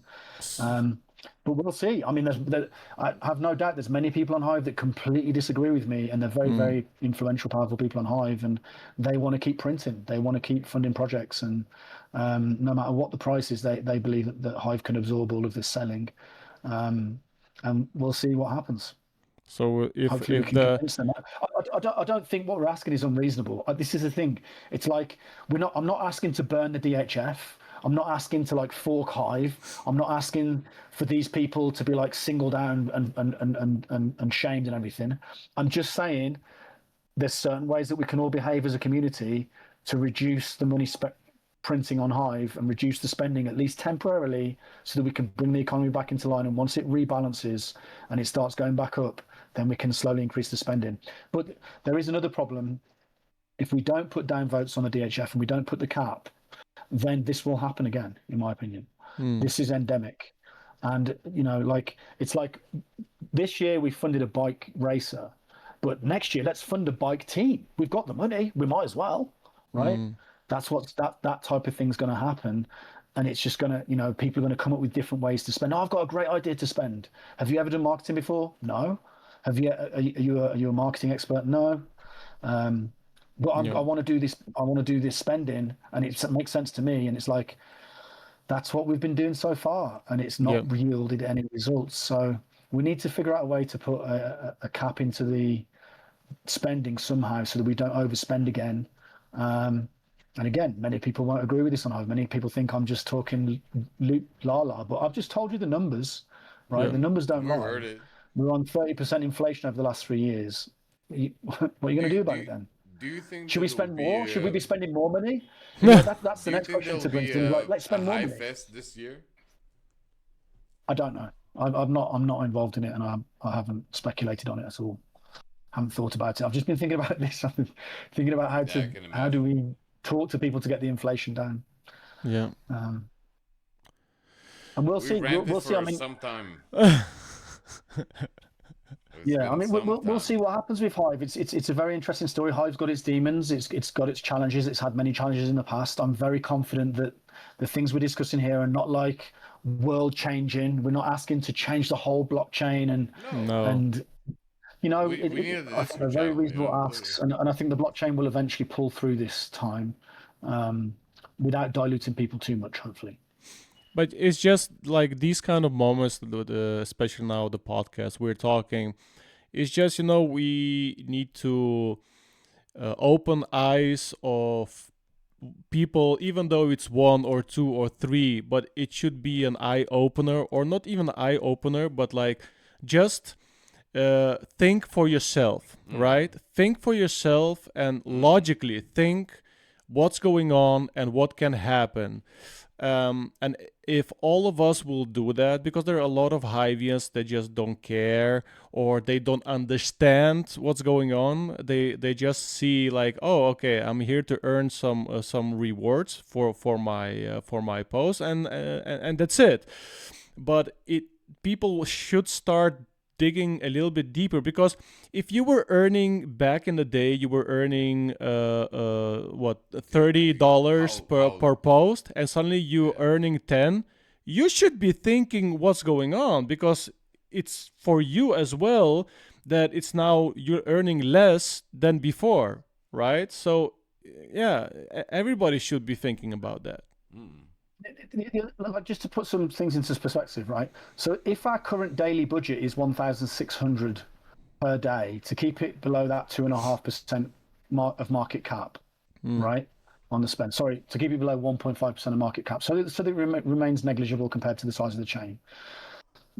Like VSC right now. Now, when VSC put the proposal in, this wasn't the case, but now it is. VSC has about $1,150 a day. So that's almost the complete Hive budget going to one project, right? And that doesn't include ValuePlan, which is bigger, because ValuePlan just puts in short proposals, Yeah. So I just want people to think about that, like it's a lot of money that's being printed, and the scale of it compared to what Hive can actually absorb. And I'd love people to prove me wrong. I'd love to be wrong on this. I'd love to be wrong, but I don't think we're just going down. We are going down because the general market's going down, but we're going down faster than the general market. Yeah. And I think onboarding is a problem, retention is a problem. I think some of the downvotings are problematic, but I also think the way that we spend money is massively problematic as well, and the amount that we spend is problematic. So I think it's all part of the issue, and I think we should be doing what we can to bring all of that into line. Yeah, I think so also. I think like the steps, we should just really focus on which steps to take. So cut just a bit, like you said, not right away, just a little bit, cut some of the spending, where suddenly you will see the price go up. Then you start focusing on, okay, now we can work a little bit more on onboarding. Like it makes it all even more difficult to onboard people, right? Because before, when the Hive price was like 40 cents, it was much easier to onboard, because still when you onboard somebody, the earning factor is there. because a lot of people like, no, you have to focus on technology. Okay, I understand that. But still, if you onboard somebody to be a blogger or post videos, it's still the earning part is a huge factor. So 40 cents and 10 cents, it's a big difference. So somebody who'll be like saying, yeah, but if I'll be writing a post and I'll for that post I'll make 10 cents, that's a lot of time from my side. It's not interesting. So that's why cutting the, so if you cut the spending, it will have an effect on a lot of parts in Hive, and that will kind of help everybody and promote Hive and onboard new people and start projects and continue with projects. Yeah, hopefully. I mean, it's tough. It's tough. Like I fully appreciate it's a controversial, tough position. But I just see all this money printing. I see this inflation, and I'm not just going to sit back and just agree that it's normal. You know, no, but also like you are the right person, but like Elmerlin and you, right? Yeah. You are the right people who are front runners. You are the that we should recognize the deeds that we did that we have to serve. But what I'm trying to say is, you guys put in your money. Yeah. It is you. They call me Dan, Elmerlin. You guys put in your money into Hive to build all these dApps, you know, and create all these amazing things on Hive, when there are so many just live out of DHF. And so you are the perfect example of the right person for the community who can say this. Because if somebody is constantly getting money from DHF, that person shouldn't be complaining, you know. Then I would say like, yeah, but you are getting money from DHF, so why are you saying? So you are the right person to really talk about this and put, that everybody should listen. And it's not about like saying, yeah, he's right, but just think for yourself. That's all. But, you know, as we always said from the beginning, is the good, the bad, and the ugly. Decentralization is for everyone, and you might abuse and you might do things, and so it's more about like the community loss, like where you can actually build communities and do something together. That's why I think that we need more users so they can build those communities. What we used to have, 2017. Yeah. Yeah. 2 hours podcast. This is the longest podcast we've ever had. And the least that we were talking on the podcast. I think I took a nap. I don't know. Wow. It's like, I don't know, from like, you can talk, Starkerz. When you start talking, it just goes, BAM! That's amazing. No, I think it's like... You know, I had these 2 guests on New Year's Eve. I had to kick them out. I would love... You know what I would love to do for the next podcast? I would love to invite Elmerlin as well. And Starkerz as well. So you guys can like... If he has time. Like, if he has time to... Nice just to let you know, there's the Hive Thrive show is tomorrow, Tuesday the 3rd of February. Yeah. At 1800 UTC, if I recall correctly. And I've put out a request for various different people to join us. I want to have a constructive discussion. I don't want to like point fingers and blame people. I want to talk in this similar way. I don't just want it to be me ranting on. Like, I think it's great to do this with you guys because you guys make the conversation flow much better. But Hive Thrive tomorrow. Come join and be part of it, you know. Conversation flow better. We just shut the fuck up, say nothing. Yeah, Starkerz, yes. You've been a great help, guys. Really, you really have to help me. Listen, you need to go get those devils out, right? So I think what we're trying to do is like get to the bottom and kind of like get to know what the fuck happened. We have different kind of people watching the podcast, so maybe those people don't go to the Discord channel, don't know about these situations. So the more places Starkerz can go and talk about it, it's good. It's just giving the information and let the people decide. The thing is, even on Discord, there's like you can speak per hand and such, but like if you really want to get to understand what the hell is going on of a person's opinion, you get one-on-one, and you can see how different people understand the situation from different sides, and that's I think what you're promoting now, Starkerz, right? So tomorrow, is it tomorrow? Tomorrow, they'll be. I'm pretty sure teycallmedan will be there, but it's kind of hit or miss with him sometimes. Hopefully Block Trades will be there. I've spoken to him and he did say he'll try and be there. Okay. Book Coins will be there. Menno, he also has a lot to say on this, will be there. I think Eurosol might come. I've let Almalin know. Farasim hopefully will be there. He takes the other side to this. He wants to take the other side. Lord Butterfly probably won't be there, but hopefully his itch will get him and he'll come because he takes the other side of this discussion as well. I'm pretty sure Eddie Spino will be there. Let me see who else. I've invited Dals. Okay. And of course, Guilty Parties should be there in the comment section as well. And I'd love to have Guilty Parties input on this call. Actually, I would love to hear Guilty Parties just talk and not only write messages. Because did you ever hear him talk? Yeah, I think he has some kind of like a military injury or something where he's not able to talk very well. So he sticks on the rifle. I'm sorry. I couldn't not follow. You said it. Give me one beer. Come on, man. Stop. I love Hive. No, stop it. Delegate. Stop it. You started. That's evil. That's okay. Okay, we got it out. Have you seen the rally car?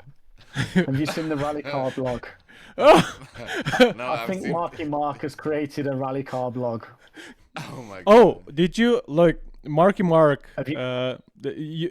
What happened with Marky Mark analytics website? It's gone. What? Yeah. Yeah, because no one funded him. Yeah. This is what, like, I'm like, Marky, what are you doing, man? What? Like, Exactly. You didn't get funded. No, it's just being a baby. I'm sorry, but I understand. Like, I've been talking to him lately. Yeah, when he was. Decisions. Yeah, but I know. But I mean, man, this helps the community a little bit. More just have fun. I mean, you got some kind of funding. I know you didn't get a lot, but just leave it. Just let the people have their fun. Getting the information from Hive. So you already created it. We're come on. talking about decentralized. Free Have you seen his right? Well, I think it's him, but he's created an account called The Hive. Oh yeah, he commented on us as well. I was like, what the is that? But it's AI. Him, but I'm pretty sure it is him. But it's just AI. But it's funny. Yeah. It's funny, man. But yeah. Don't worry, I'm gonna take care of you. Stop it. Come on, man. Oh man, yeah. We just gotta have a little bit fun as well, right? We cannot end like this. We cannot end like this. We can go for hours, and I think it should be like part 2 of this. This should be part 2, 3, 4, and 5. Are you using AI? Because the whole time I was like, you definitely like taking in our. On his voice, we could have just put the robot and go because Hive is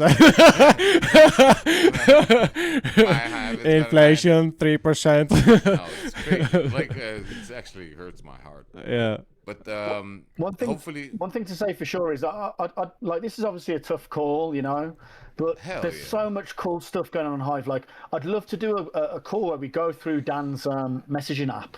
Yes. It's like it's so amazing timing, right? Because he started to build everything on Hive client side, so there's no server on any of his tech, right? No. Which means he doesn't control any of it. It's all run client side on your computer. Yeah. So it's encrypted. You do a message and it encrypts on the Hive blockchain, right? And then the person you message into can see that by decrypting it, and it's all done browser side on a browser side on your browser. So there's no server in the back end. Hive's the server, which means, I don't know if you've heard, but WhatsApp are talking about reading all your messages now. You know that all these messages now, they're all centralized now, and they're all going to start getting KYC'd, and they're all going to start getting, like, your privacy is basically gone. And then right at the same time, exactly what Hive is for, he's built this system, and you can do private messages now, and there's no app involved. Right. Wow. There's no freaking company. Yeah. So then have you tried to talk about the other thing that he's built that I think is really cool. And this was my idea. I want to take credit for the idea, but I've helped him test it a lot. Right. And he's been doing the vibe coding, and he's obviously developed it far further than just my original idea. But basically, it's this idea that what happened is I was on Hack MD, you know, Hack MD, where you write your markdown text, right? And it said on there, back up to Arweave, right? Back up your Hack MD markdown text to Arweave. Arweave's a storage blockchain, right? Yeah. And I looked at that and I thought, and then you have to buy tokens, and then it's stored on Arweave, and I'm like, why not? Well, if it doesn't store, it shows you a John Travolta picture, which is ridiculous. Yeah. But then I thought to myself, that's what we do on Hive all the time. Every time you write a markdown blog, it's backed up on Hive forever. Yeah. So then I'm like, why don't we have backup on Hive here? It's free. And then I thought, well, why don't we have a drop down, like a plugin that you drop down, you click just one button, back up to Hive on everything. And then that got Dan was like learning vibe coding at the time, and that got Dan going. And he started like scraping Reddit. Now, scraping Reddit is really hard. It's military grade technology, but he's managed to figure out how to do it. He can scrape Twitter. He can scrape basically any like major news site. And all you do, you go to the archive.com site, right? Archive.org, and you drag the button into your bookmarks, right? So that's all you do. You just drag the button into your bookmarks. Now the button, when you click the button, all of the code is on that button. There's no server, right? So you just click the button, it executes the code, it goes onto the website site. So let's say you're on a Wikipedia page, right? And you want to back up some stuff about Lithuania before they take it down, right? Before the Russians take your history, right? So you want to back all that shit up, and you don't want it on Wikipedia. You guys are kind of fucked up too, guys. Right? So then what you do is you go onto Wikipedia Lithuania, or any of your traditions or whatever, and you just literally click the archive button on your bookmarks, and it literally scrapes the whole page, puts it on a Hive blog. You press click, and it puts it on Hive. And safe forever. And then it hashes it. It hashes the URL, so you can't put the same URL on again twice. And it hashes the URL plus the whole blog, so it knows if the next time you do it from that URL and the hash is different, it means it's an update, right? And it also means that no two people can upload the same, can archive the same web page. So it makes it so easy to preserve history and to preserve important websites that, you know, they like to change the history, don't they? They like to delete their tweets and things. No more. Yeah. Like, remember when Elon Musk wrote that tweet, President Trump's on the Epstein list like 6 months ago? Yeah. Yeah, he deleted it 2 days after, but there's an account on Hive called P. Diddy that used Archive to back up that tweet. Wow. You see? That's wow. Go check that out. P. Diddy on Hive. It's one of the people using Archive. Very nice. This is very interesting. Yeah. This is a great use case for Hive. And then I'm like, let's stop spending money on bicyclists and rally cars. And let's spend some more money to tell people, hey, back up your history on Hive. Right? Dan doesn't make any money off it. Literally the code runs on your browser. There's no server, right? You just drag the button on and the code's in the button. Crazy. It's freaking crazy, man. It's freaking crazy. Indeed. So I just think there's some great stuff like that coming out. Some Hive Debit's about to release an app. I think it's just the beginning of Hive. Yeah, I feel like we had to. It's like Amazon, it went to almost zero a few times before it finally caught on. Nothing was I feel great like Hive's got to go through that period. Yeah. So I think this, instead of it just being social media, there's going to be all these like use cases. Like I can't wait. There's this thing called amc.hivedebit.com, and you can get HBD with any crypto. So you just scan and it sends HBD to your account, right? And we only let you do small amounts for spending. We don't let you do 50 grams worth of HBD, like $30, $100 max maybe. So it's all like low amounts. So it's really hard to do money laundering through or anything. But that's going to allow people to get newbies to get HBD. And then there's another part to AMC where a business can have a QR code on its desk, and then you scan the QR code and it says which currency do you want to pay in, and you can pay in all the major currencies, right?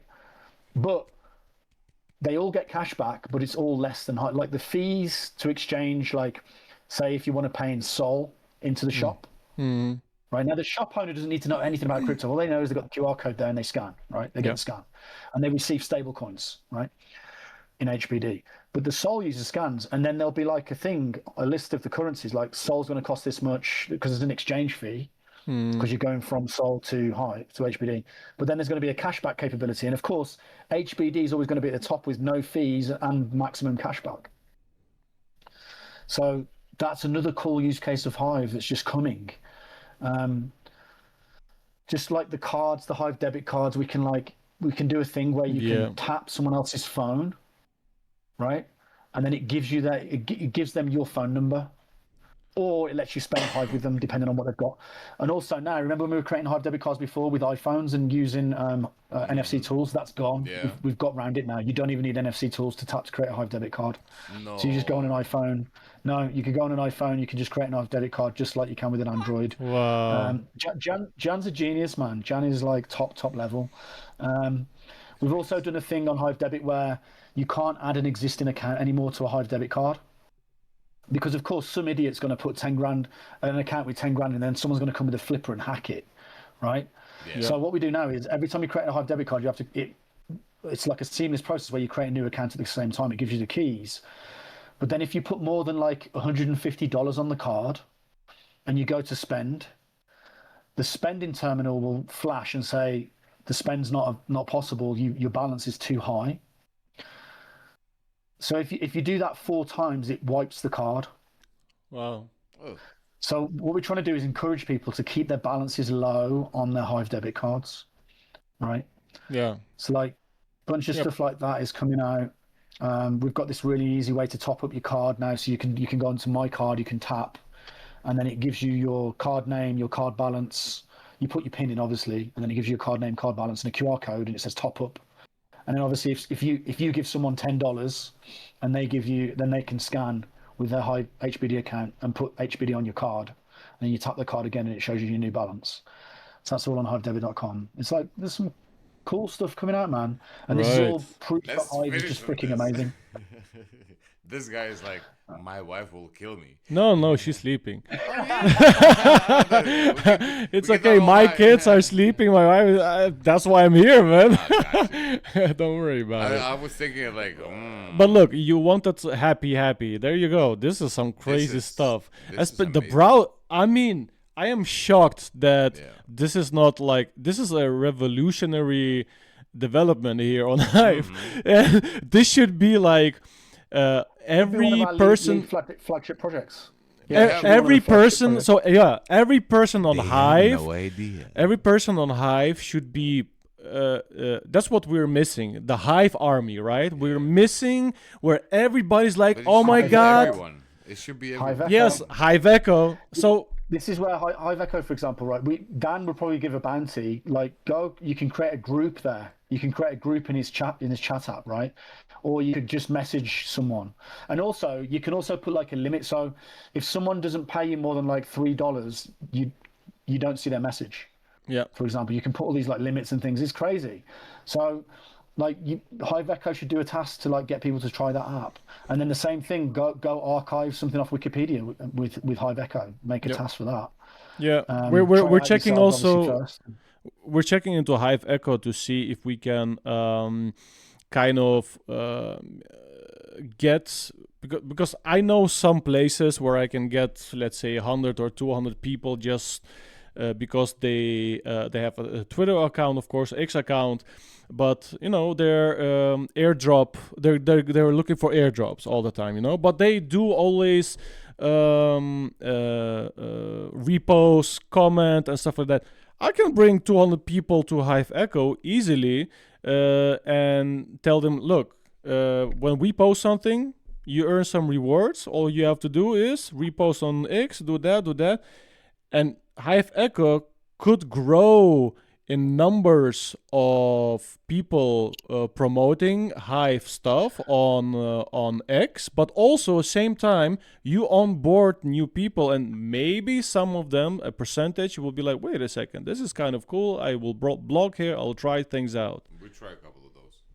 You could put a bunch of tasks. We have a bunch of tasks on Pioneer Supporter and check in with that show people how to use all the basics of Hive, Yeah. And you get paid for those tasks if you post them to the Journey of a Hivian tag. We'll vote those tasks, so you can earn for learning Hive. So we could put those in somehow. The other thing that I think would be really cool for Hive Echo would be where you approach a project like Dan's archive or like his Hive Messenger app. And then you say, hey, if you want us to put this on Hive Echo and get like a bunch of people testing it and using it, give me $300, and then go to ValuePlan and say, hey, theycallmedan's funding this with $300. Can you match it? Right? And do the same thing for XNC, same thing for Pete D, same thing for Snappy. All these different projects, they've all got a little bit of money, especially the ones that are being funded by the DAO. Yeah. Right. Do a task for VSC, for example. These guys have got money, like they've got money. So in my opinion, it should be, we'll keep doing Hive Echo tasks like random ones, but we'll ask projects if they want to put $100, $200, $300, $500 in for bounties, then go to ValuePlan and say, hey, can you match this bounty? Right. Yeah. And then that's going to bring a lot of people into Hive Echo, in my opinion. It's all ready. And I was thinking also to have something, because remember we were talking about Interact and Galaxy, where people earn crypto for doing tasks, right? Yeah, we had so I had also this idea to implement something in Hive Echo, something similar, where you have specific tasks and people get rewarded for the task, but that then can be up to, and then you can transfer them to users, and in a way where the first step is, okay, make an account like you would do with Facebook or whatever. Yeah. But then can you do the Google, boom, boom, done. Yeah. Oh, by the way, that reminds me. You think we're only going to be able to airdrop HBD to each other? We're going to be able to airdrop Hive accounts to each other. No. What? That is coming. Hive accounts? That's nice. So your newbie's going to be standing next to you, and you just get your iPhone. You just tap his iPhone, and it'll send an account to them with money on it. There you go. You're Hivian right now. It's just box Hivian. Yeah. I'll make an account for you. It'll Gay. It'll download the app. It'll download the app, give them and put their keys in the app straight away. Wow. Right? Yeah, that's coming crazy. on. That's coming on. But then do you have the keychain or like it downloads? No, it'd be Hive Debit. It'd be the Hive Debit app. Okay. Dope. But it's just like that. But then it installs the Hive Debit app, or you have to download it before doing that transaction. No, I think the way Jan's going to set it up is that he will automatically download the app for you as soon as you do the airdrop. The user clicks accept airdrop, and it'll download the app and put the keys in the app. Okay, that's dope. That's dope. That's easy. It's going to be dope as fuck, man. That is going to be the easiest onboarding ever. Like, click, you're a Hivian, and you get an account. And that's the meme. Yes, and you get an account. And you need Jan's face, and you get an account. And you get an account. Yes. Oh, that's gonna be a meme. Yes, these things are possible and they are coming. I mean, I can't promise when and exactly how they're going to work, but we've done the airdrop sending HBD already, so that's possible. It's just that's the app's under development. It's not released yet, but Jan got his app developer license recently, and he's going to issue this app, and it's going to be cool as fuck, man. Awesome. It really is. Congrats. Man, we're lucky to have these people, right? Yeah. Eddie, Menno, Jan. I mean, another one I want to give a shout out to is Tib Fox has recently come in. Yes, he come to threespeak and the team also. Yeah.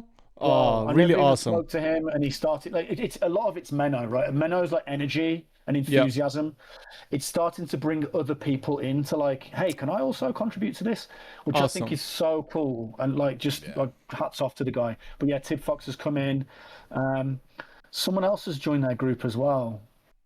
I should remember their name. Yeah, because there's another developer put some code in as well, and it's like, wow. Like, they're like I think 6 or 7 now. I think in the group. The group's called Mantequilla Soft, right? Mantequilla in Spanish means butter. yeah. That's why it was the knife with the butter. I saw the website. Yeah, I'm like, what the hell? Soft, right? Soft in Spanish is like a nice word. It's the word suave. So it's Mantequilla Suave, right? Which means soft butter. But it's like in Spanish, it's like smooth butter. You know, it's like smooth code. Well, I think what he's trying to go for is code as smooth as butter. Nice. Yeah. That's funny. Those guys, man. They're really doing great jobs on Hive. Really, we're very lucky to have them. Yeah, definitely. Absolutely. I mean, this just shows that it is possible, right? As a community to build on Hive. That's the beauty of it, you know. Yeah. That's things that don't see under each singular post, you know. It's something that you have to dig a little bit deeper and go into the channels and meet the people. And you meet the people that actually think like you. You meet the people. Hey! Woo!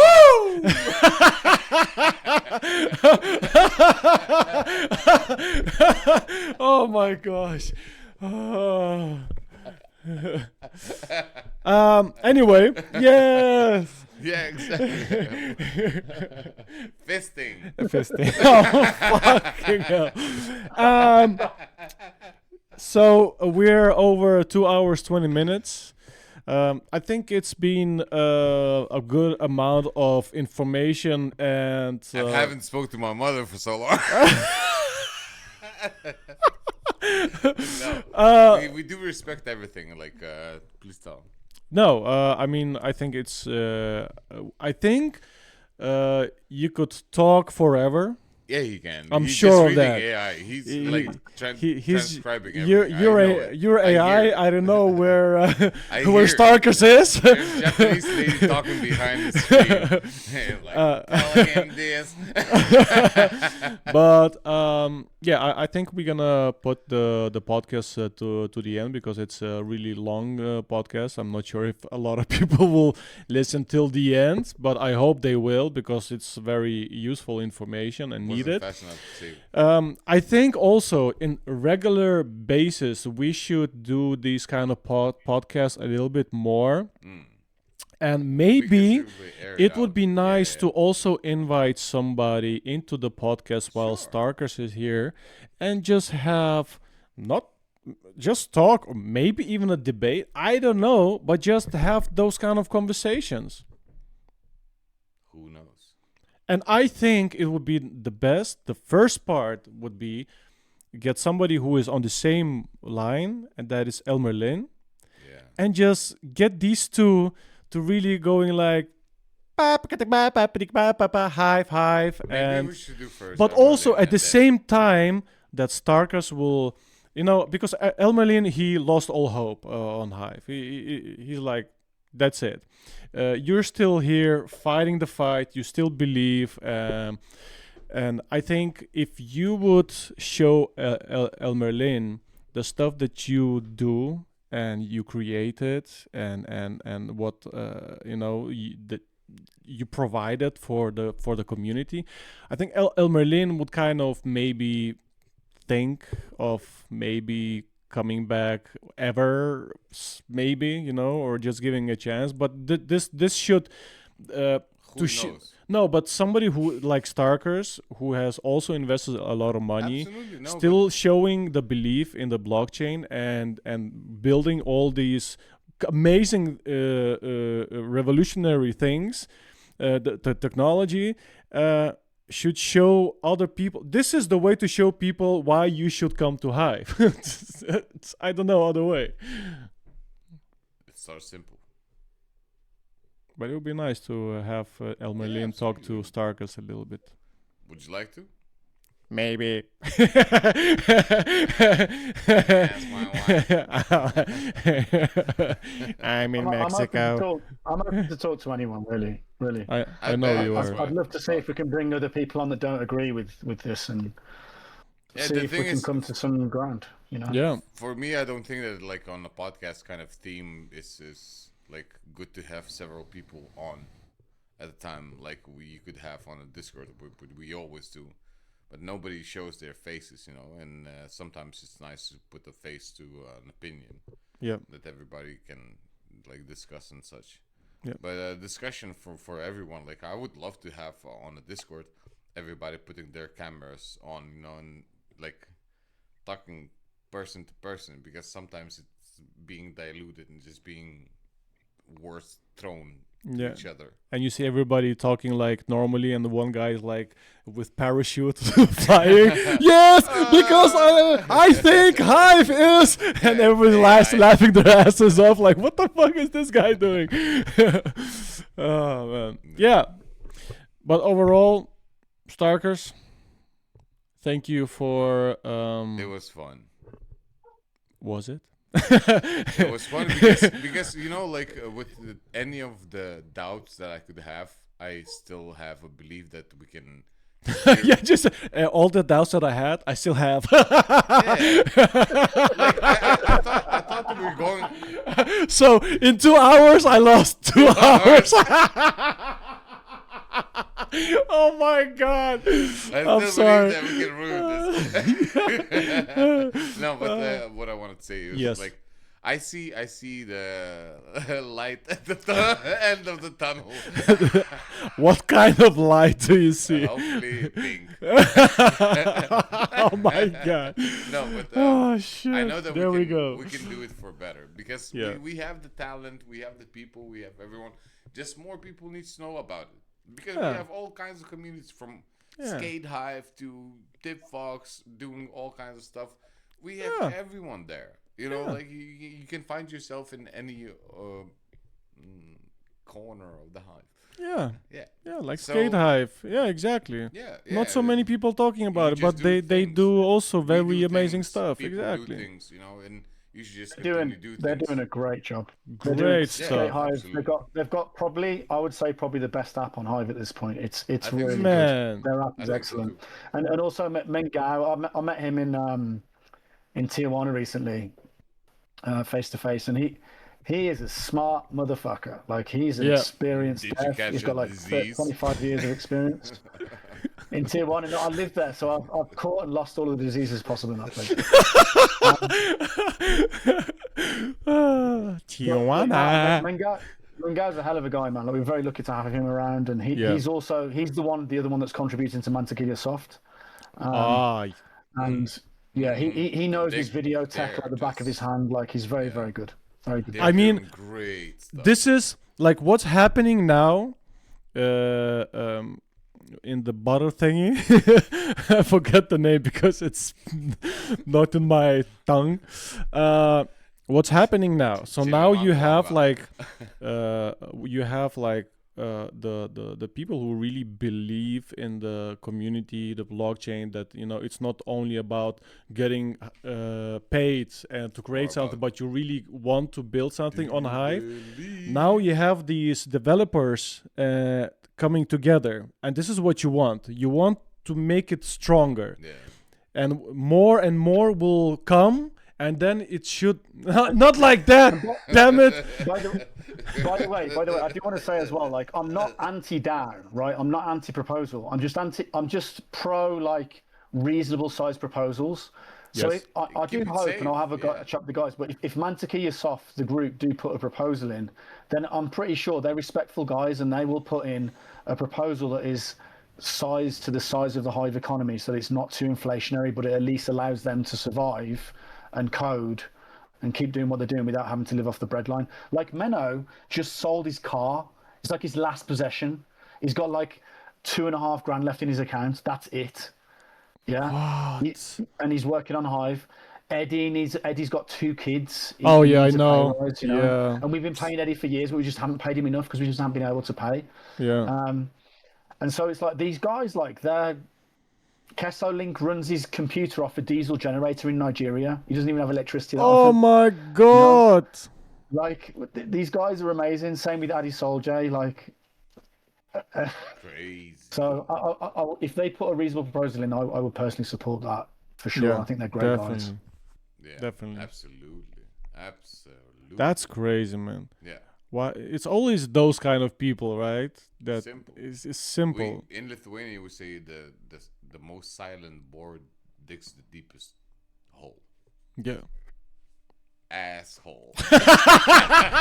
Oh my God. Welcome to the podcast, everybody. Yeah. Now we're turning it around. Woo! Give me funny. You wanted happy? There you go. Now you got happy. Yeah, we're happy now. It's happy now. Oh, right okay. in the asshole. Right in the asshole. Well. Funny enough, right. I got like a joint that was an ash hole, like hash hole. I see. Hash hole. It's a donut hole. Yes, it's a yes. Yeah, that's it. Nice. Okay. Yes, Starkerz. We want to thank you for coming to the podcast again, talking to us, explaining everybody about the kind of important situation that we are in. We hope to see you soon again to talk even more about maybe this time, more deeper into the solutions on not like on a broader scale, but more in details, like how could we, maybe brainstorm before the podcast like when people are talking on Hive Thrive, right? And then people share ideas. And maybe talk on the podcast like, hey, I've heard this, I've heard that, kind of interesting, we could kind of do it in this kind of way, maybe more detail, and just make one topic and talk about one topic. Let's say let's say we take ValuePlan, right? It's always value. Shh. So let's take a ValuePlan, and we just go deeper into how it would work, right? Like from A to Z. If I would be ValuePlan, what would I do? In that kind of way. I'm just saying, I get it. We can figure it out. We can talk about a lot of things. Yeah. So anyway, Starkerz, thank you. Have a blessed day. And thank you so much, Starkerz, for coming back. Check our YouTube channel, CBRS. Okay. We'll see you next time, guys. Check it out. We need some views on YouTube.